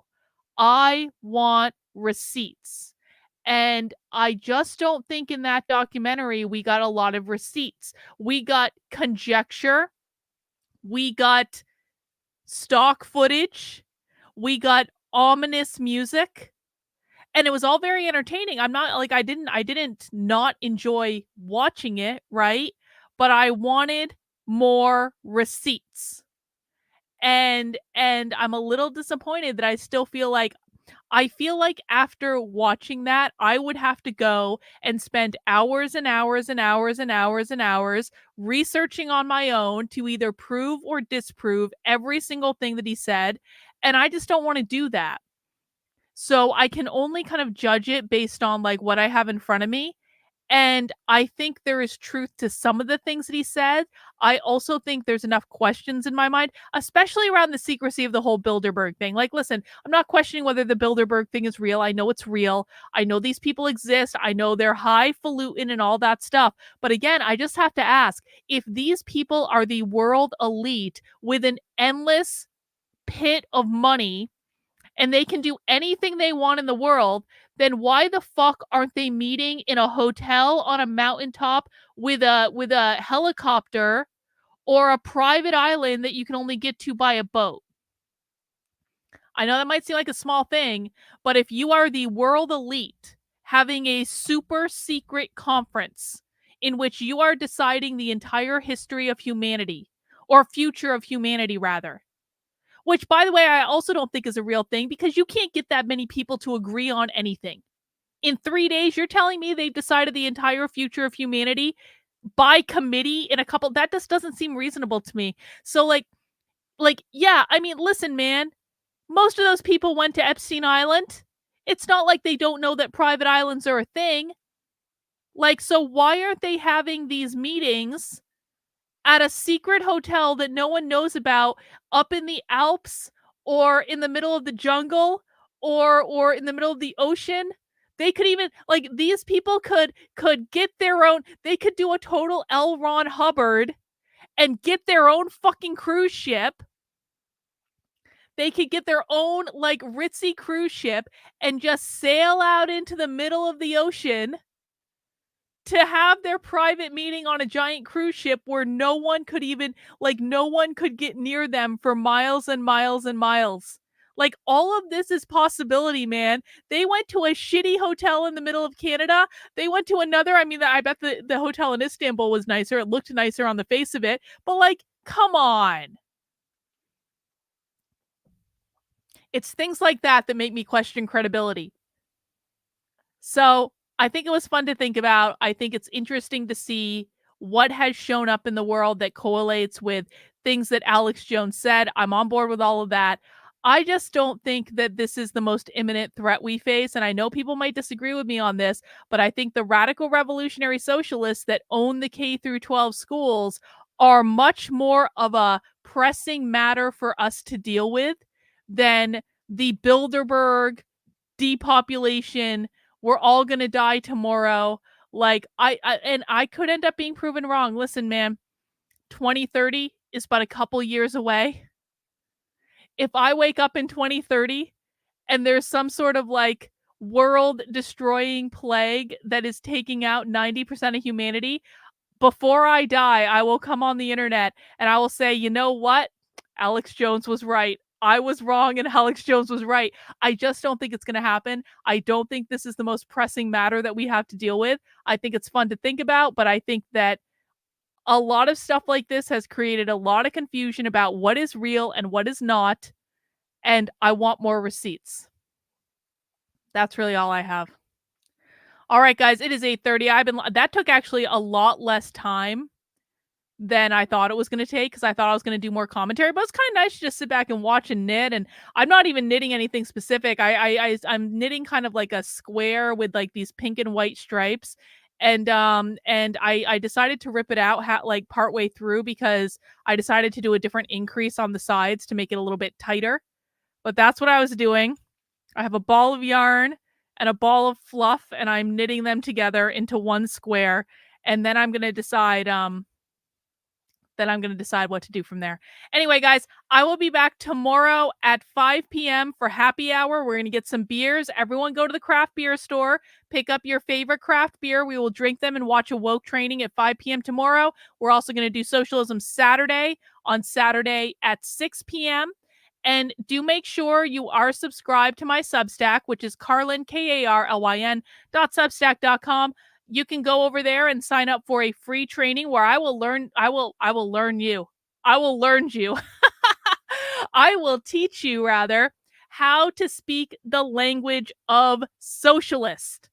Because if you really want to know what's going on in the world, you got to speak the language of socialist. If you don't speak the language of socialist, I promise you, you don't know nearly as much as you think you do. Milo says, thanks for playing the fun video before the Xmas break, Teach. No problem, Milo. I appreciate the super chat. So guys, this is going to be a free training that I'm going to do on January 24th. And so you can go sign up now. You can sign up completely for free. If you want to learn how to speak socialist, I will be updating the training from the one I did in October. So if you went to the October training, there is going to be new stuff. If you have been following along though with Socialism Saturday, you've probably seen a lot of it. This is mostly for newer people who are newer to socialism, who don't know how to speak it as well, who are, intimidated by Socialism Saturday, things like that. It is completely free to sign up for. There is an optional donation that you can make if you want to support the work I'm doing, but you don't have to if you can't afford it, or if you are already supporting my work in other ways. Please don't feel obligated. I just put it on there just in case people want to do it, but you can indeed sign up for it for free if you want to. And that's going to be in January 2024. And I will be posting some more stuff on the Substack tonight, tomorrow, next couple days. So if you want to sign up for free email updates, that's cool. But if you want to support the work I'm doing, you can also sign up on Substack for $8 a month or $80 a year. I can't do it without you guys. I am completely 100% grassroots funded. Who knows? Maybe someday I'll be on InfoWars talking to Alex Jones about socialism. Wouldn't that be funny? Wouldn't that be funny? Anyway, guys, thanks for hanging out with me. I do appreciate it. Take care. We'll see you tomorrow at 5.